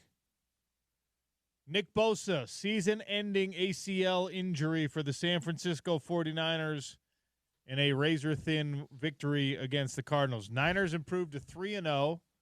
Indiana Jones, so far undefeated as the backup. I'm starting to come around to maybe he'll actually be this good for the whole season. OC, you heard me say I still don't off air a lot. Still don't believe in him. Still don't believe in Daniel Jones. Still don't believe in the Colts as a playoff team. I mean, they haven't. Denver's probably a pretty good team, but besides that, they haven't played. I mean, Miami looks like they might not be very good at all. Obviously, Tennessee wasn't expected to be good at all to go into this season. Haven't really been tested yet, but I'm 3-0 is 3-0 OC. Like I think I might have to start coming around a little bit on my Colts. I'm talking about Mac Jones though. Oh, my bad. You said Indiana Jones. I know he's my Indiana Jones. Oh, he's your. Oh, okay. Because I'm a Niners fan. All right, so Mac Jones, San Francisco Jones. He's California Jones. Michael McCorkle Jones. That's his name. Really? Mac Jones' name is Michael McCorkle Jones. Mac short for Michael. That's a new one for me. Is it short for Michael or is it short for McCorkle? Oh, Mac Corkle. Okay, yeah, McCorkle. There it is. Man, Mac Jones with the San Francisco 49ers now losing Nick Bosa to a season-ending injury. Hate to see it. That's never fun. Thanks, guys. Wonderful. Okay, good game, everybody. Also, surprise news, Bruce Pearl is retiring. Now, college basketball, players are showing up. Practice begins today. Yeah. We're 6 weeks from the start of the season, OC. And Bruce Pearl is retiring. His son's taking over as interim. I mean, I was like, his son, really? But he's been the associate head coach. We don't know anything about him other than he's been the associate coach, assistant coach for his dad at Auburn. So that's probably why there's I guess the only prudent thing to do, and the only thing we can do, is elevate the guy who was the number 2 on the bench, who happens to be Bruce Pearl's son. So that's probably why you see that more than hiring someone else. Taking over as head coach. He was the associate head coach. This is the greatest. And James, thanks for digging this up. Bruce Pearl has long been linked to a post-coaching career in politics, something he addressed in early September following months-long rumors regarding him as a potential candidate for Tommy Tuberville's open U.S. Senate seat. And, of course, Tommy Tuberville was a college football coach. At Auburn. So among other places. We're just doing this. We're just rolling from coaching into Auburn head coach to U.S. Senate. All right. That Auburn team, it was that Auburn team that you said to Urban Meyer multiple times on Friday, OC, in your as you guys reminisced as he discovered that you were part of his team, and then then he reminisced with you. And then he reminisced with you a little bit about that 04 season. You said that was one of the teams. There were only 2 teams that year who could have beat Utah. USC, that team and USC. USC was the eventual national champs and had the undeserving Heisman Trophy winner, Matt Leinart. And, of course, Auburn had Ronnie Brown and Cadillac Williams, both.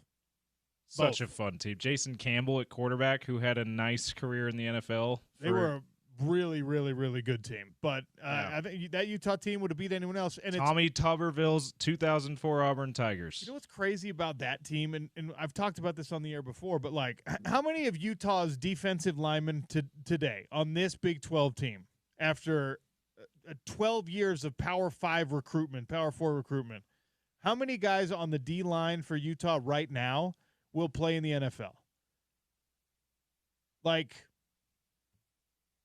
I mean, we can't definitively say yes to any of them.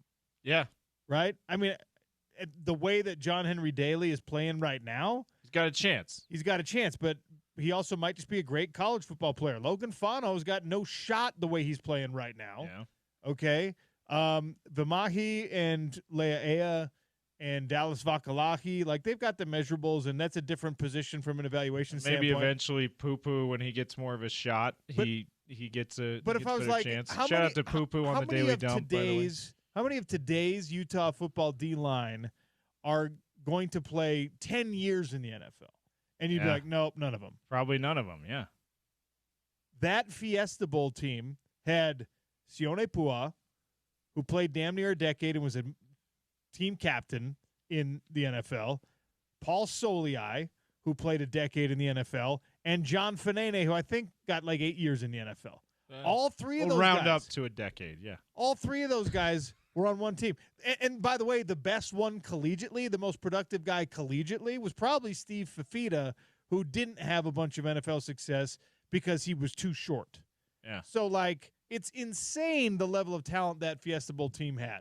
Anyway, I don't In want to the digress Mountain too West much era, by the way. in the Daily Dump. Another thing that we got to talk about, the Utah Mammoth are playing some preseason hockey, Yes, they are. Tusks up.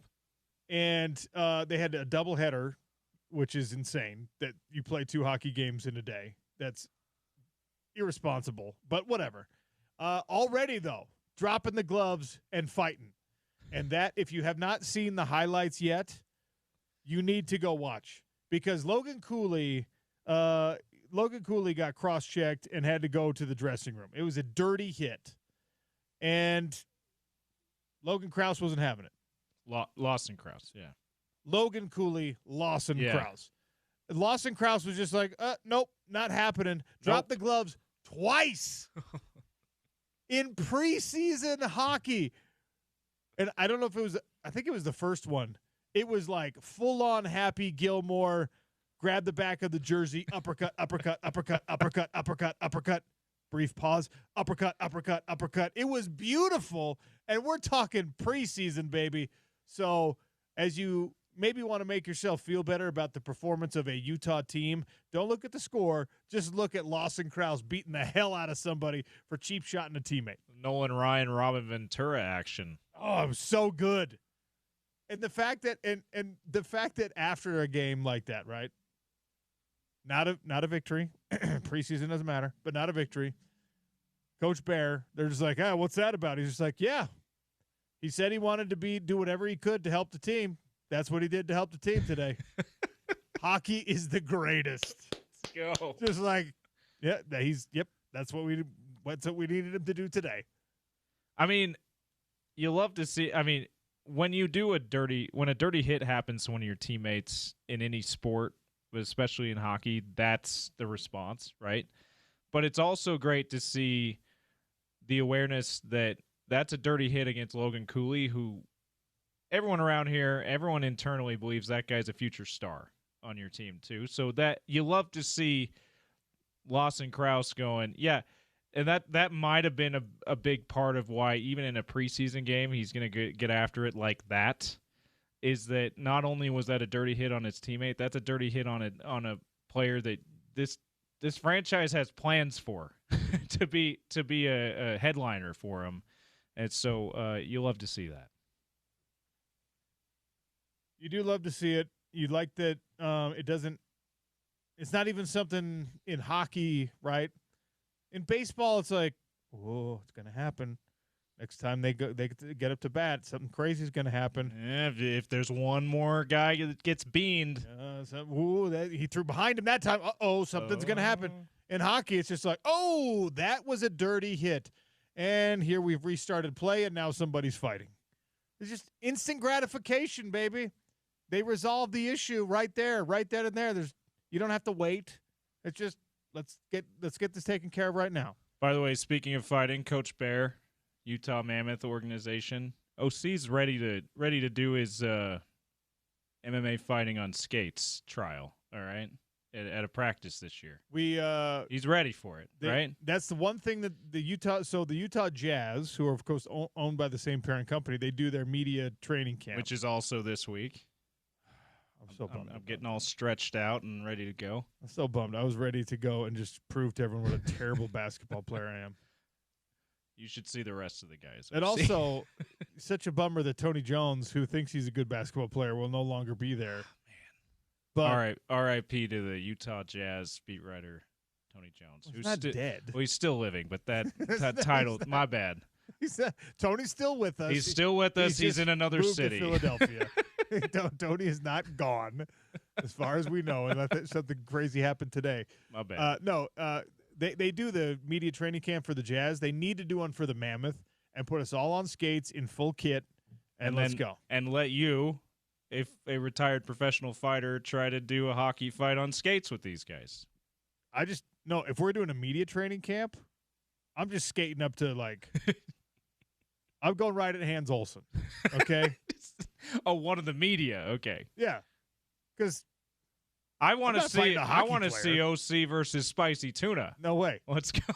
No way. Those guys on skates. There's no way I would stand a chance against one of my fellow media members. I would choose the biggest fish in the pond. All right. I'd go find the scariest one, and I would at least try that. Drop hands with hands. Yeah. Make sure you're listening to us instead of him, by the way. It's the Sean O'Connell Show on Utah's #1 Sports Talk. That's your Daily Dump brought to you by Valley Plumbing, ESPN 700, 91 FM. Proud part of Utah. Is it?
Big O Tires running rebates and discounts on national brand tires. They've got 35-plus locations up and down the Wasatch Front, coming up on 50 locations in the state of Utah if you head all the way down to the St. George area.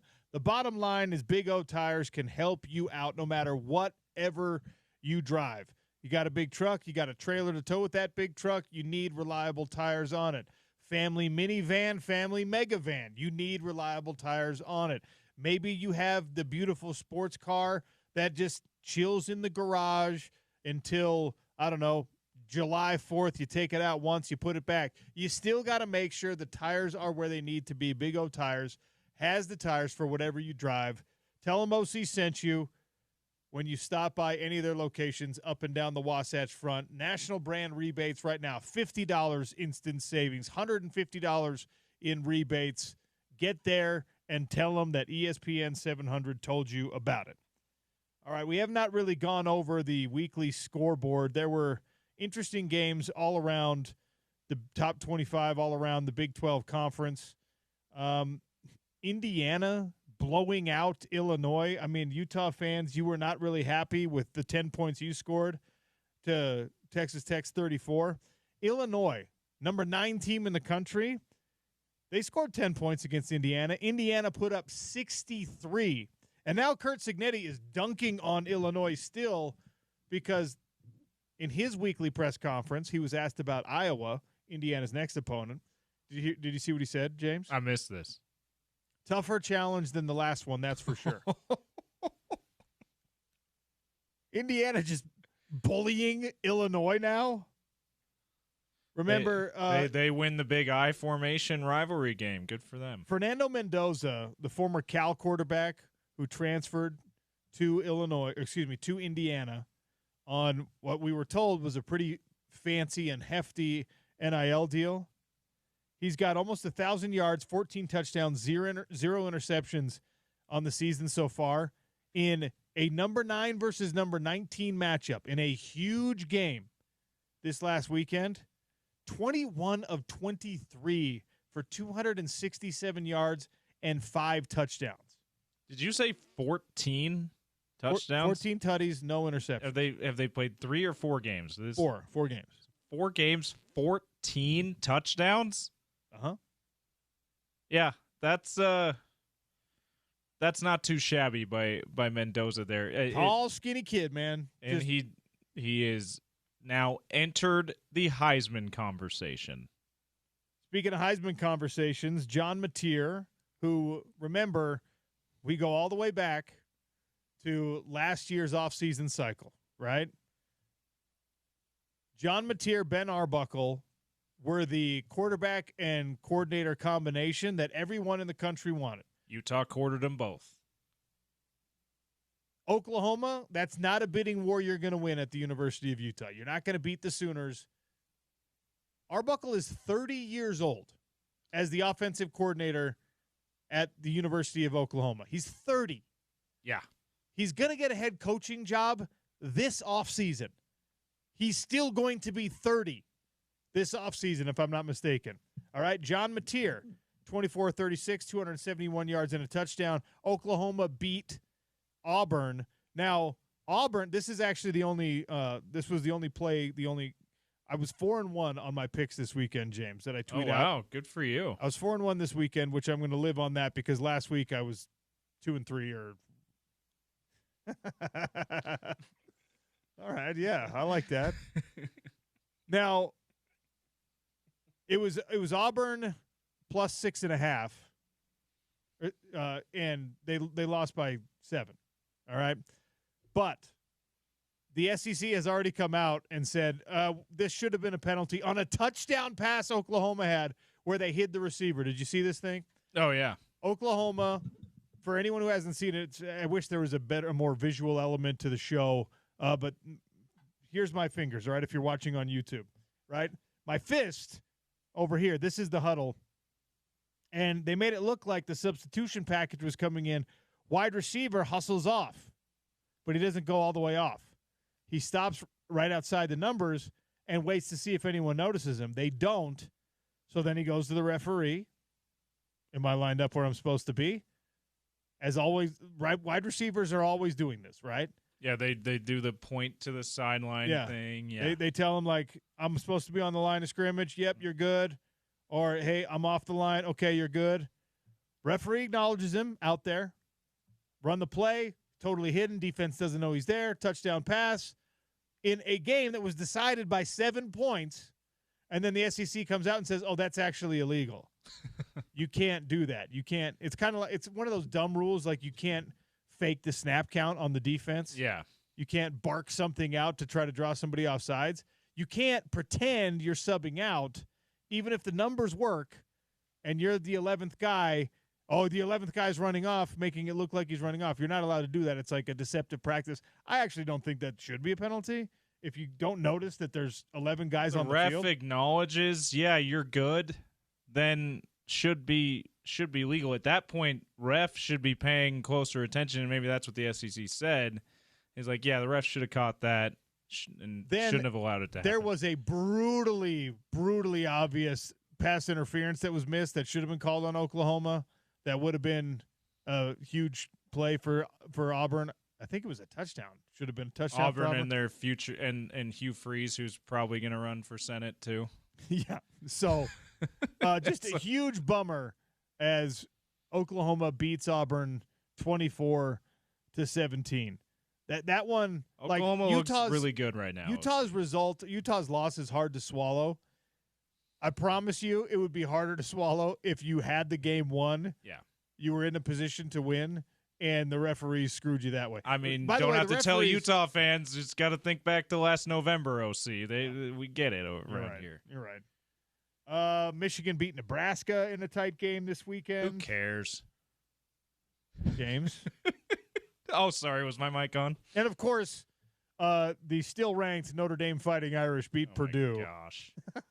We didn't have time to dump on the AP poll like we wanted to in the Daily Dump. It's just atrocious that Notre Dame is in there ahead of – I mean, listen, I know there's probably a lot of Utah fans that feel like insult to injury that you drop out of the top 25 from the 16th spot. You don't have any argument. It also kind of doesn't matter at this point in the year. It doesn't. As I've said before, don't get too upset about it when you're not getting enough respect in the AP poll, because the AP poll is just trivia. But at the same time, I don't think Utah is probably a top 25 team after that performance. I'm okay with that. But like Notre Dame still being in, like, come on. Well, Ari Temkin's point about it is actually the most relevant thing here. That if you're Texas Tech, that's a resume-building win. Yes, right? That's a huge statement win, a team that was ranked higher than you coming into the game. On the road, by the way, in one of the hardest road envierments in recent years in all of college football. It's a tough spot, man. It's certainly in Western United States. Not since you joined the Big 12, unfortunately. Yeah, you're right. But in any case, it should be a resume-building win for Texas Tech. It should be something that people look at and say, oh, look at – but instead, because not everyone watched, even though that was a spotlight game, right? Not everyone watches that big noon game. Now, when, 3 weeks from now, people are going back, if Utah hasn't pushed themselves back into the top 25, which I hope they will, then Texas Tech and the Big 12 are like, dude, that was a really good win. That was an important win. You just completely devalued a really good win. And, I mean, Auburn deserves to be in the top 25 still more than Notre Dame does. And I will say it like I said last week. I am a Notre Dame fan. I grew up on Notre Dame football. I'm a Notre Dame guy. I want the Irish to be treated well. But Auburn barely lost. And actually, the technicalities show that maybe they shouldn't have lost to a ranked Oklahoma team. Played well enough to win and just lost because of bad luck, and We're Oklahoma just right playing here. well too. And then, Notre Dame has one win against a terrible Purdue team. And they're still ranked? And it's justified.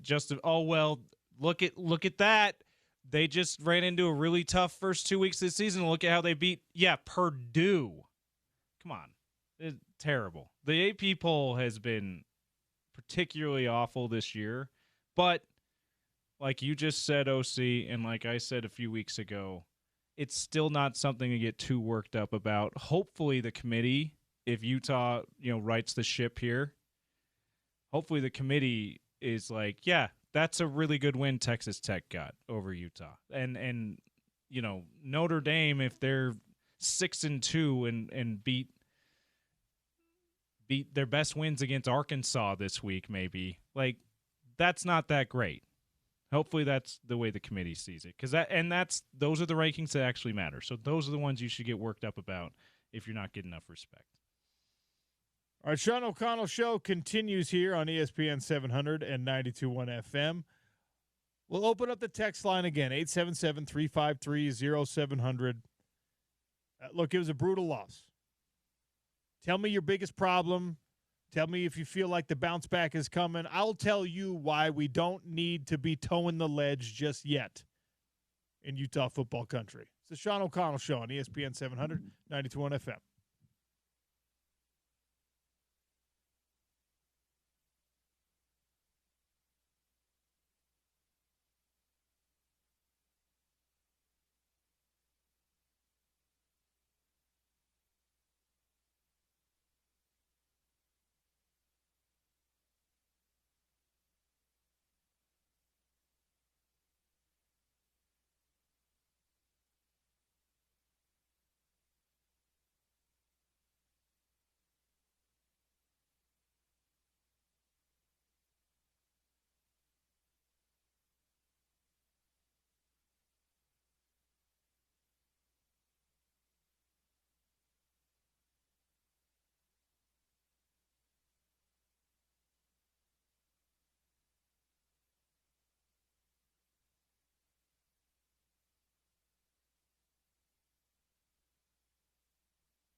Tough loss for the University of Utah on Saturday at Rice-Eccles Stadium. I said it at the top of the show. I will say it again.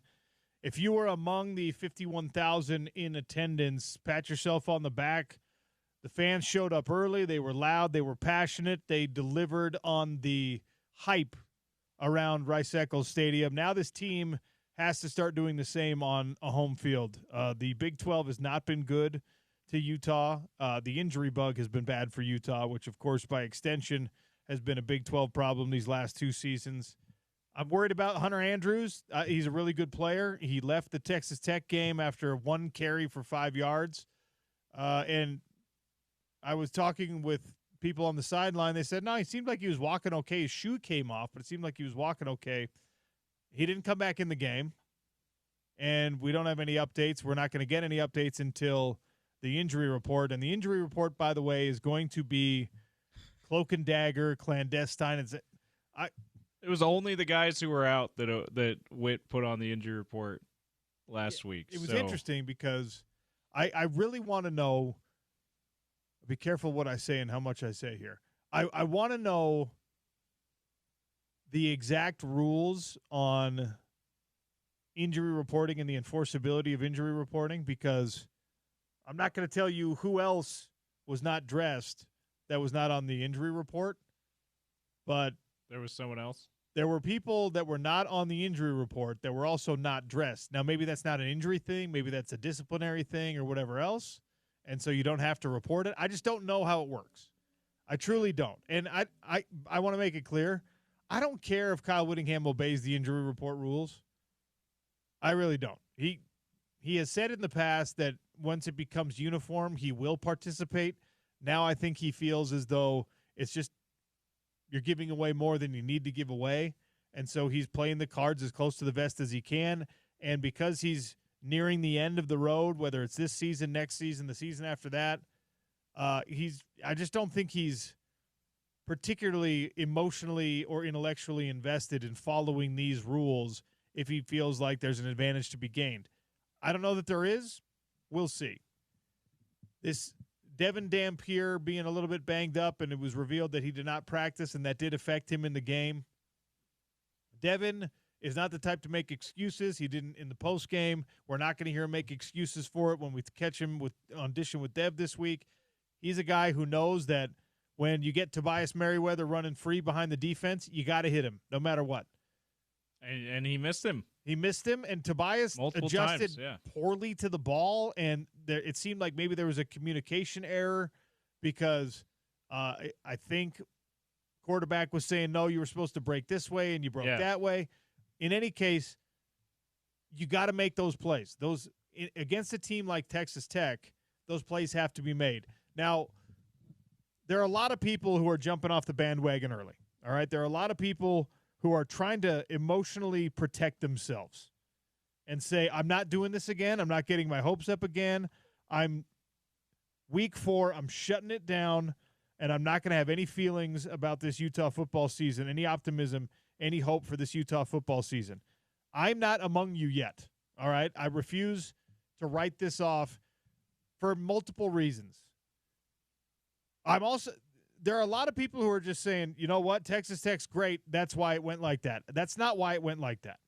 If this was a game in which you did not have opportunities to win the game, I would be so discouraged. I would be furious. I would be apologetic that I had sold you a bill of goods and told you that this Utah football team was something that it's not. If you are a believer, and I am, that Texas Tech is among the top 15 teams in the country right now, there's no reason for you not to believe that. Utah had an opportunity to win this game and failed, which is a problem. I'm not telling you it's not a problem. I'm not being an apologist for the coaching staff or for the players who did not execute.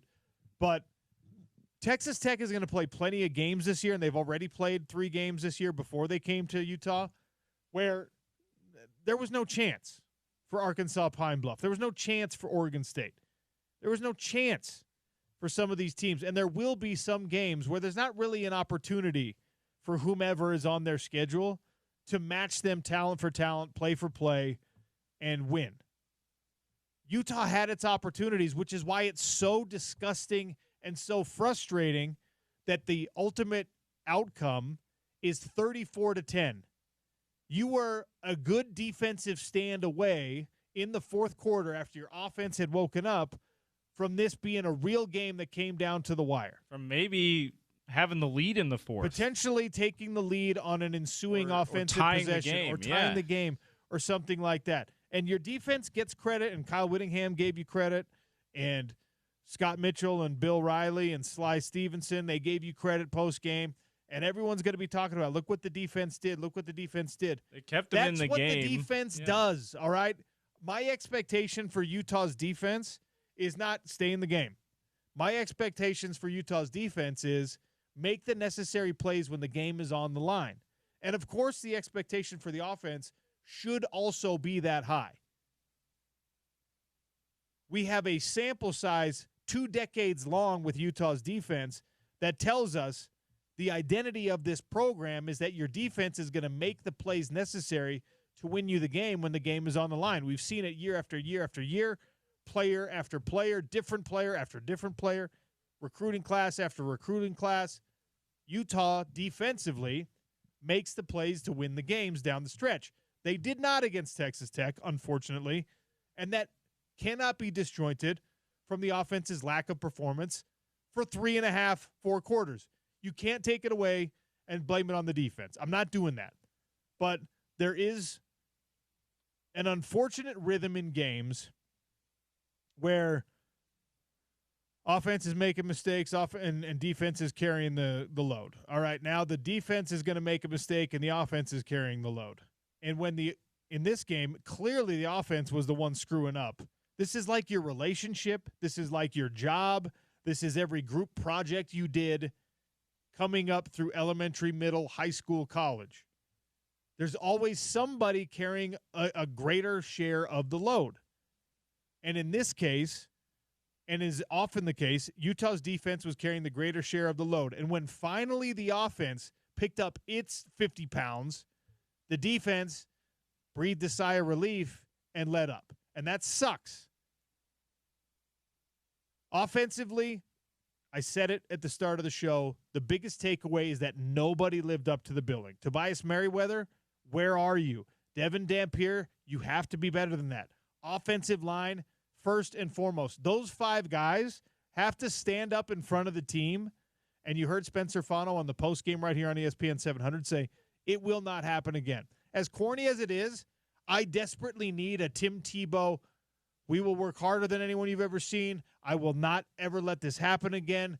We are never going to lose another game. You need that level of commitment from your offensive line because that group is supposed to be the cornerstone of this team this year. They're supposed to be the best unit in the Big 12.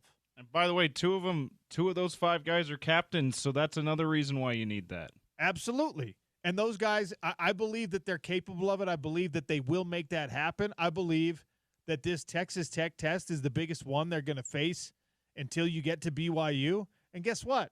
I think you could have passed this test.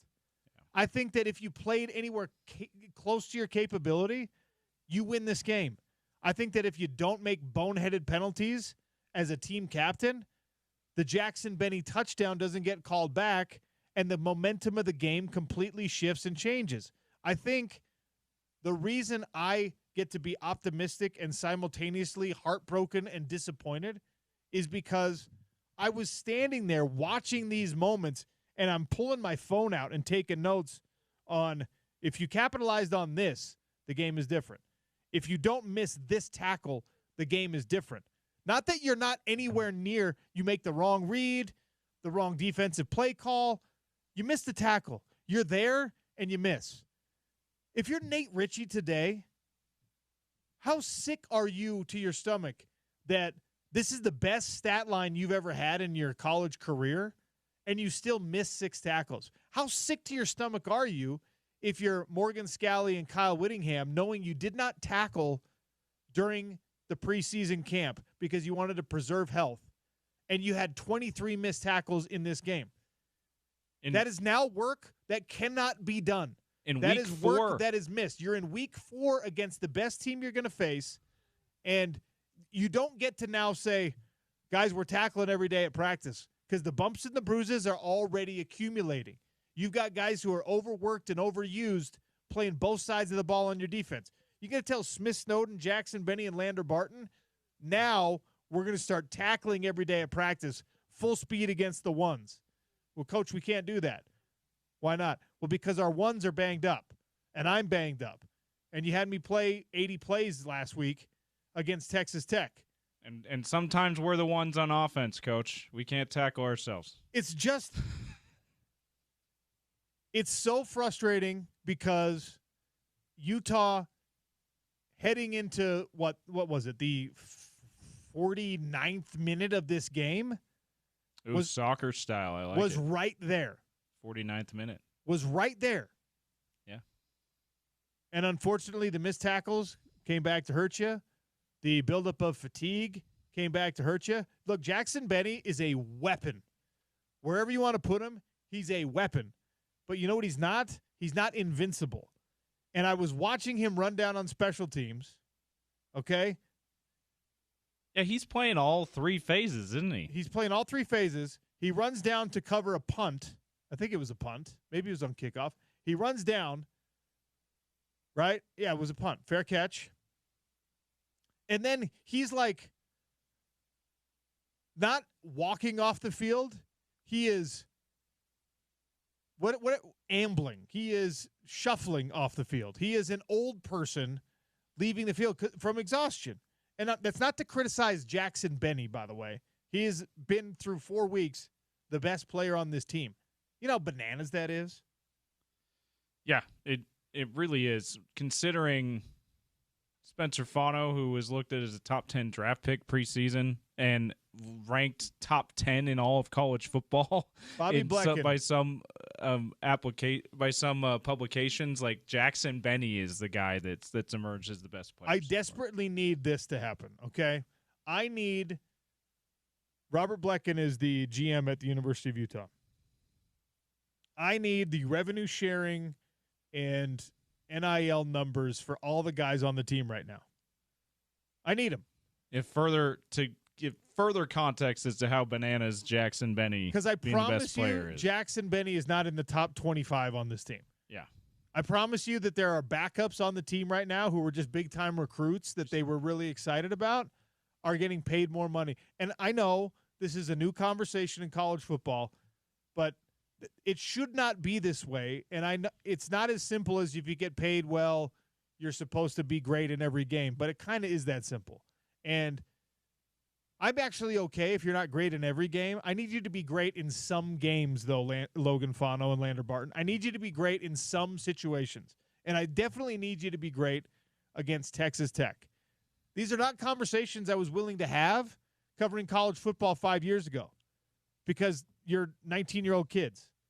Well, I'm sorry, you're both making more money than I am this year. And you're probably making more money as college athletes than I made in my entire professional fighting career. So I'm okay now saying, if that's what you are supposed to be on this team captain, if you're supposed to be a team captain and you're this highly compensated, monstrous individual, play like it. These guys, you can't just be the dude who's in position. You got to make plays. I need tackles for loss. You need havoc rate. You need... And I shouldn't keep singling out defensive players. It's just the way things go because the defense has been playing really, really well. Offensively, nobody lived up to the billing. Devin had his worst game against the best defense he's going to face. That's how it's going to be for a lot of quarterbacks, especially if you're a little bit banged up. Jason Beck failed in not adjusting the playbook during the course of the game and leading up to the game to accommodate for his mobile quarterback who's going to be a little bit less mobile in this game. The offensive line did not play the way that they're supposed to play. And my hope is that you didn't get a permanent revelation that Utah football does not have a weapon that can run past the defense except for Jackson Benny.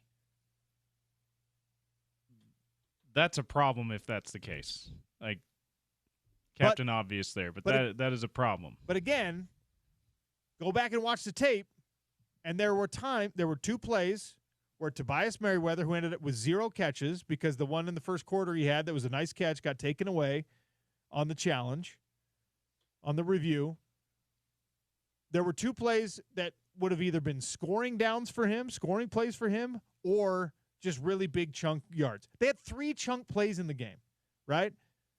The Jackson Benny touchdown that was called back on a Spencer Fano penalty is a game-changing moment. An opportunity you had. Maybe it doesn't win you the game, but an opportunity for this game to look a lot different. It ties it up at 7 at that point, yeah. A defensive stop after your offense scores a touchdown, their only real successful drive of the game, the only thing that resembled a rhythm or momentum, the lack of a defensive stop after that. That's an opportunity for you to win the game that you missed.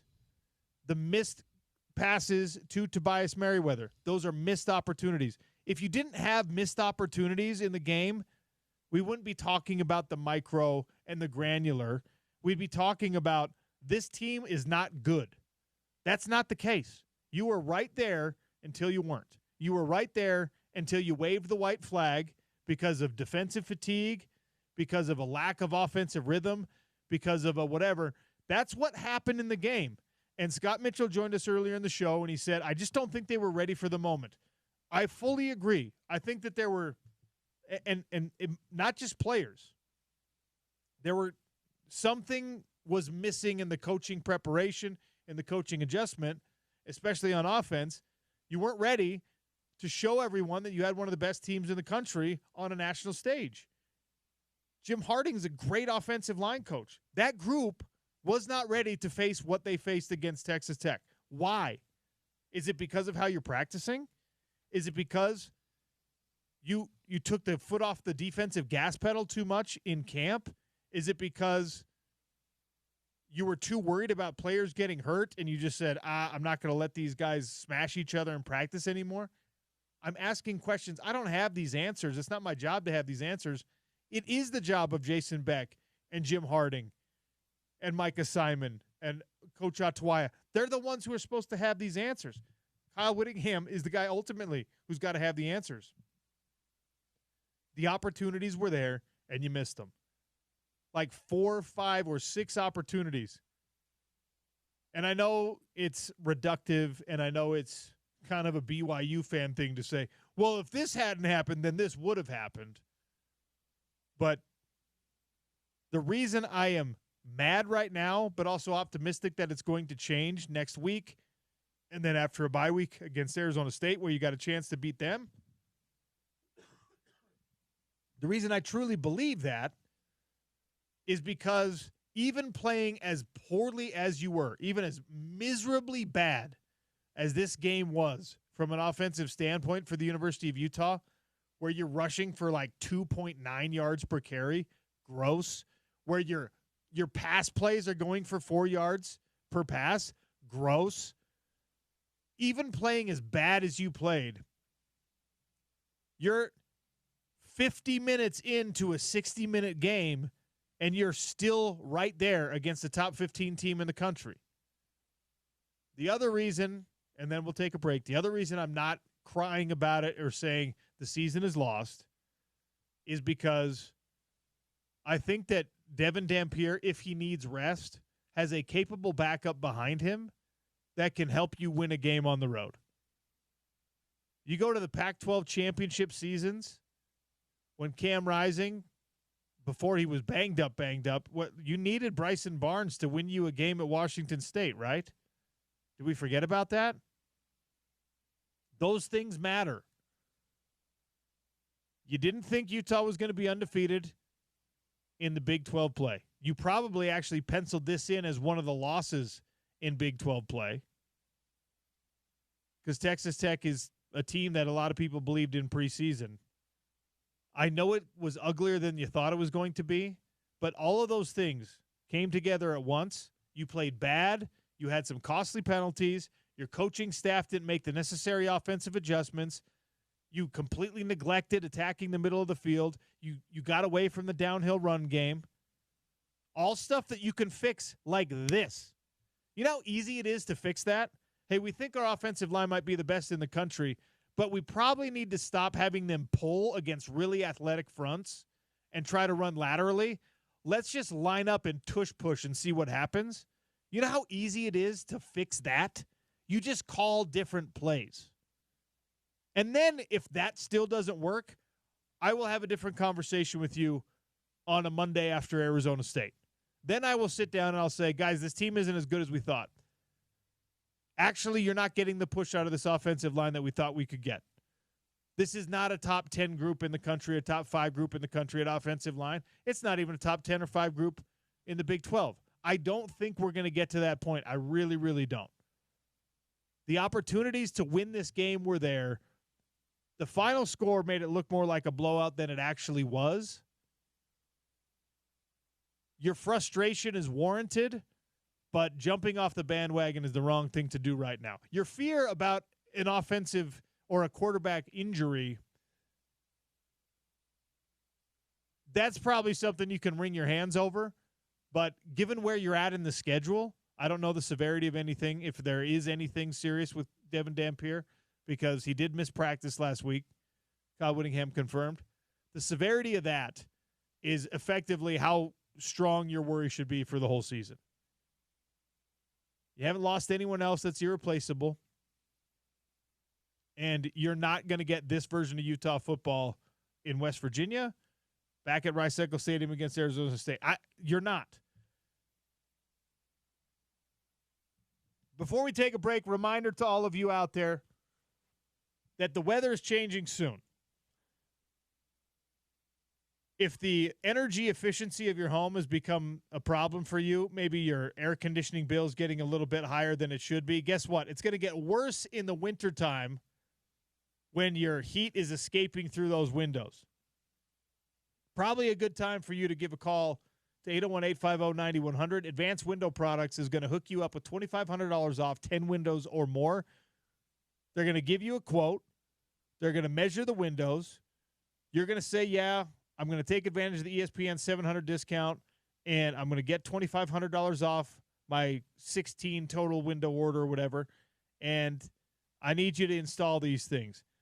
5 or 6 weeks later, you're going to have brand new windows at your house. The highest grade windows, the highest grade glass you can find, the highest grade vinyl you can find, manufactured right here in Salt Lake City, installed by Salt Lake City crews, warranted by a Salt Lake City company. They stand behind their work for the life of your windows, the life of your home. I'm telling you, if you have a problem in 2 years, they're going to come fix it. No middleman attached. If you have a problem in 10 years, they're going to take care of it for you. If you have a problem in 30 years, it's going to be covered.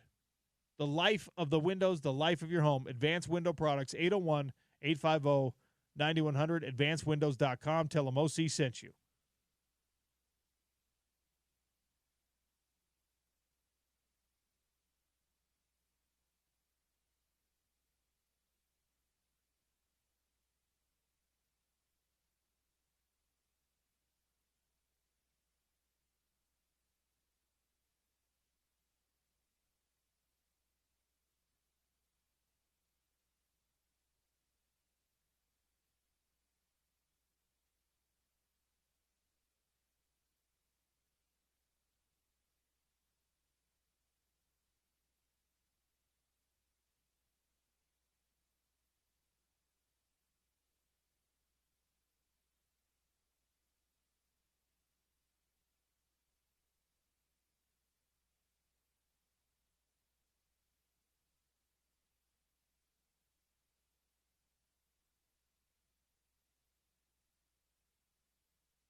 James, we need to start doing a segment on the show where we take clips from whoever Utah played last week. We go find their morning show.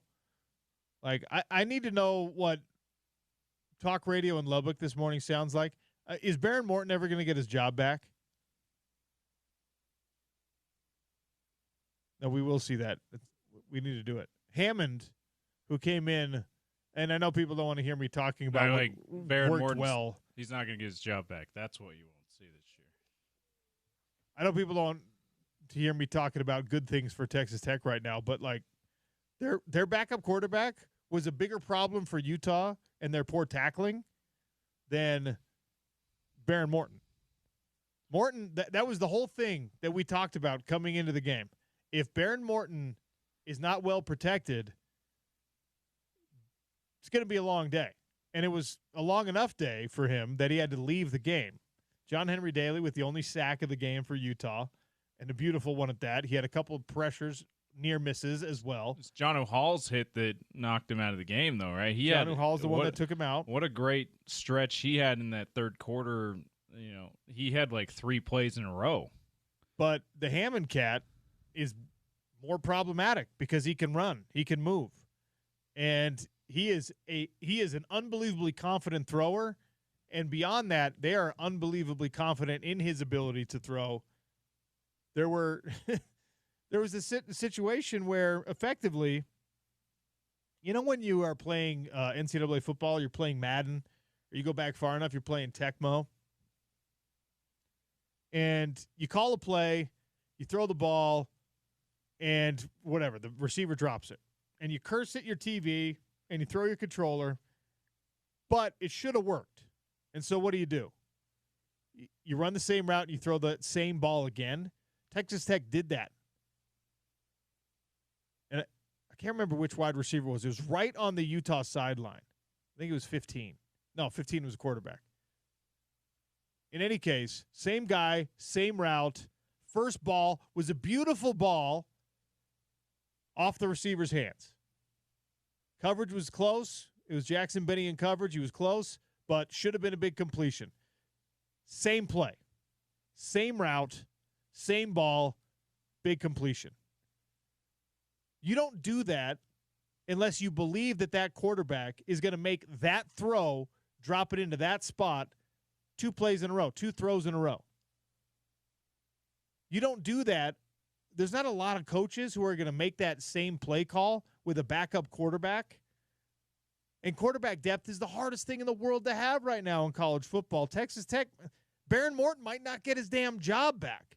That's how good this Hammond kid played in a pressure-packed situation. And it's not like he came in where Texas Tech was firmly in control of the game and he didn't have anything to – he had to make plays with his legs and his arm in order to win this game. The 24 fourth-quarter points for Texas Tech happened, in my opinion, more because of him than anything else. And because of Utah's poor tackling, you got to give credit to the running back who was stopped in the backfield by Logan Fano. And then Logan Fano falls off of him, and then Nate Ritchie is on him, and he still just keeps his legs churning. Cam Scadaboo's his way all the way to the end zone. Was that one of Smith Snowden's Superman tackle attempts too? Am I thinking like it was rough for him too on a couple of those? It's not as obvious when you're talking about like a small guy, okay?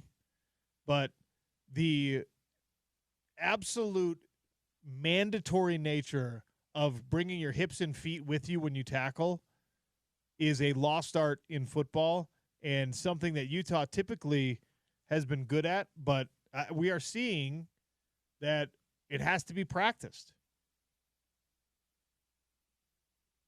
I know that the organization, the program is very data-driven right now. I need the spreadsheet that shows me how many periods of practice where you do live tackling drills have preceded this game where you missed 20-plus tackles. Not just that week. I'm talking about how many 15, we'll say 15. How many 15 missed tackle games has Utah had in the last 5 years, and how many of those can be directly related to not practicing tackling because you're worried about injuries. Yeah, I mean, and it's a balance you have to strike. I'm not telling these coaches how to do their job, but I genuinely want to know the data on that, because that was I still am very gassed up on this team, and I'm mixing the Kool-Aid, I'm selling the Kool-Aid, I got the Kool-Aid stand out. And the thing that made me like, hey, I don't like hearing that, is we actually didn't really tackle in fall camp, so our guys tackled pretty well this week. You're like, wait, what? Why didn't you tackle in fall camp? Oh, yeah. It's because you're worried about injuries, because injuries have decimated your season. Well, guess what? Put the quarterback in bubble wrap, and everyone else, let them get tackled. Or just let the twos get tackled. You don't even have to let your starters get tackled. You say Rogers and Parker, Wayshawn and Nakari, you guys are your co-starters. You're bubble wrapped. We're not going to tackle you to the ground, okay, if you're worried about injuries to offensive players. Everyone else you got to tackle. Defensive players, you got to tackle. If you're worried about your defensive players getting injured tackling, that's their job. Yeah, that's you. If you get hurt doing the primary part of your job, like, that's just bad luck. Like, that's not because they did their job too much. Like, my goodness. And the other thing is, you talk about, and I totally agree with you, seeing that data for not tackling as much, and then how many games are we seeing like we did against Texas Tech from that. They're clearly tracking data for not tackling that much and how many guys are healthier, and vice versa, tackling a lot versus injuries. Like, maybe if they're not tracking what you're talking about, that might be an adjustment they need to make. If at the data they're trying to collect is what is causing these missed tackles, and could it be that we're holding back too much in practice, especially in fall camp? 23 missed tackles is a number that will cost you every game in a season. Absolutely. If you have 23 missed tackles, and credit to Texas Tech for, like, some of those are forced missed tackles. That running back. Yeah, but that's like 5 or 6, right? That's not 20. No, you're right. Like, there's going to be missed tackles in a game. 17 others. Anything that's like anything 10 or fewer, you could probably just chalk up to maybe whatever. Let's say 10. Yeah, just sometimes the offense is going to win. That's fine. 23 missed tackles is a number that cannot be repeated. If you do that against West Virginia, you lose the game. If you do that against Arizona State, you lose the game. If you do that against BYU, you lose the game. If you miss 23 tackles and you turn the ball over 4 times, you cannot win. So when we talk about the defense being so good and almost getting the job done, that's fantastic. But 23 missed tackles is an embarrassment. 23 missed tackles is below the standard. I know the numbers, even for a really successful Texas Tech day, make a lot of people say post-game, like, hey, proud of how the defense competed. Yeah, you should be proud of how they competed, but you should also demand that they tackle better. And you got to demand better from everyone, even the best part of your team. If the defense is the best part of your team, great. You still have to get better. The offense, very obviously, has to be totally different this week than it was last week. And if that means different players are getting the ball thrown to them, Luca Caldarella, what's up, dog? Luca Caldarella had a huge special teams tackle, and all the guy's ever done is exactly what the coaching staff asked him to do. Put him on the field. And throw it to him. Put Luca Caldarella on the field and throw him the ball. Like, don't put him on the field just to block. Let him play receiver. You know, like, let him try to receive the ball at some point. And OC, I know that I hear you and I hear other people. I hear the broadcast crew, Bill Riley, Scott Mitchell, Steven Sylvester, talk about, you know, give all these flowers to the defense because of how they kept them in the game for, 3.5 quarters. But how often has there been offensive performances like that in the Pac-12 era and beyond? And we've said the offense sucked.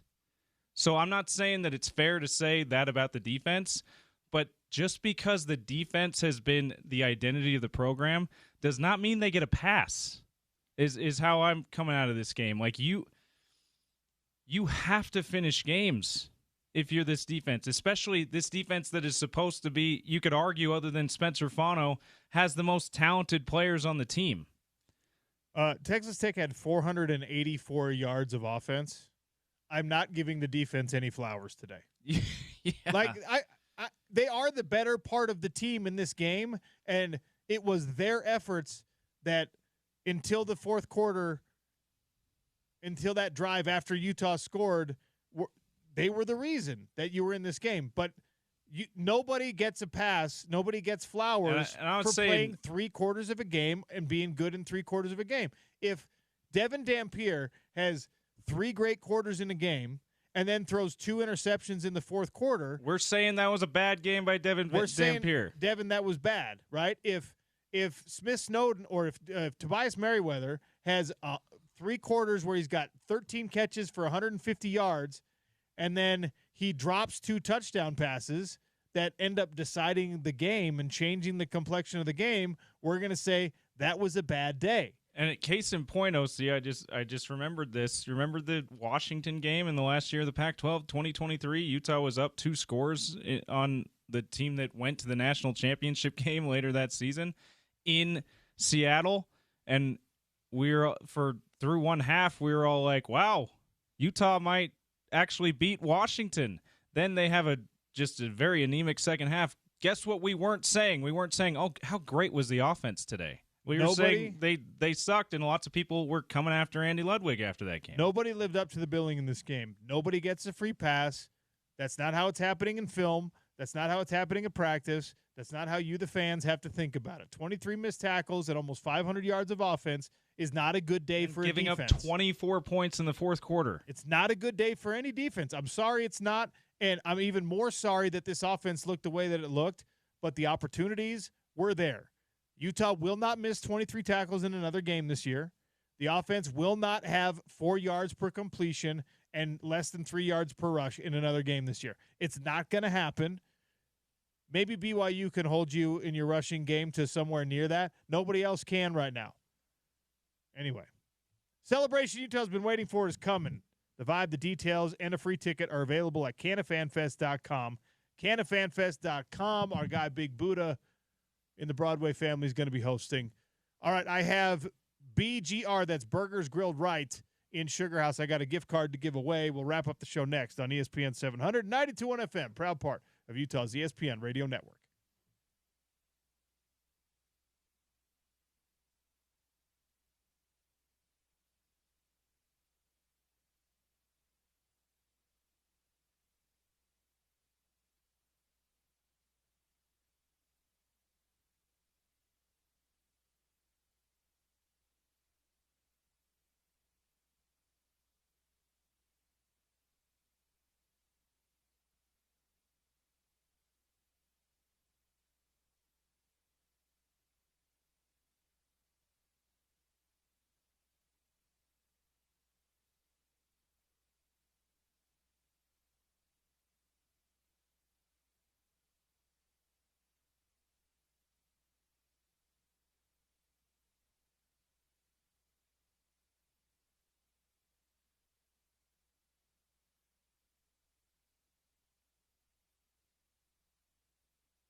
All right, wrapping things up here on the Sean O'Connell Show. BGR Burgers grilled right on Wilmington in Sugar House. Check them out. We had the Triple D burger today. Bacon, cheddar, grilled jalapenos. Oh, my gosh. And, of course, a burger grilled perfectly. That was our hot lunch. We have a $10 gift card to give away. 877-353-0700. I want to end the show on a positive note. Utah did have one big drive. Tell me how many plays and how many offensive yards in the touchdown drive for the University of Utah against Texas Tech. Fourth quarter drive, got them within striking distance. Unfortunately, that's as close as it got. Within 3. Oh, the opportunities were there. That offensive drive that ended in a touchdown, the only touchdown for Utah, how many plays, how many yards? 877-353-0700. All right, you know what? We spent today being mad, being bothered, being negative. Tomorrow, we'll turn a page. All right? We'll turn a page. We'll try to get a little more optimistic. Maybe. Hopefully. Probably. Even with all of that we talked about that went wrong, with, Scott Mitchell was great on that. Ari Temkin was great on that. You've been great on it all show. There still is reason for optimism for the rest of this season for the University of Utah. This is game 1 of the Big 12, which is what matters in this 12-team playoff, where the automatic berth is the conference champion. This is the part of the schedule that matters, and you don't have to win the rest of the Big 12 games to get to the Big 12 championship. Now, of course, if you do, you're all but guaranteed. But it's game 1 of the Big 12 season. You've got 8 more of these bad boys. You have a really good opportunity against a West Virginia team who looks pretty down this year. It's a road game, so road games are always tough. So you can't take it easy against West Virginia, but it's a really good opportunity to right the ship. Hopefully Devin is healthier this year. If not, we talked about Bert Ficklin's a guy who can win a game like this against West Virginia, and you got a bye week next week.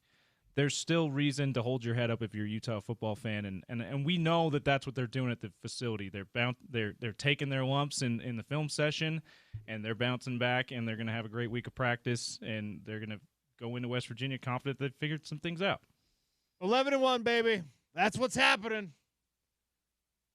You had to take a lump somewhere. Unfortunate you did so on national television in a spotlight, but guess what? This is what builds character. And I promise you're not as down on Utah football right now as you were after you lost to San Diego State and BYU in back-to-back weeks a couple years ago. That season ended up being a good one. So don't jump off the bandwagon yet.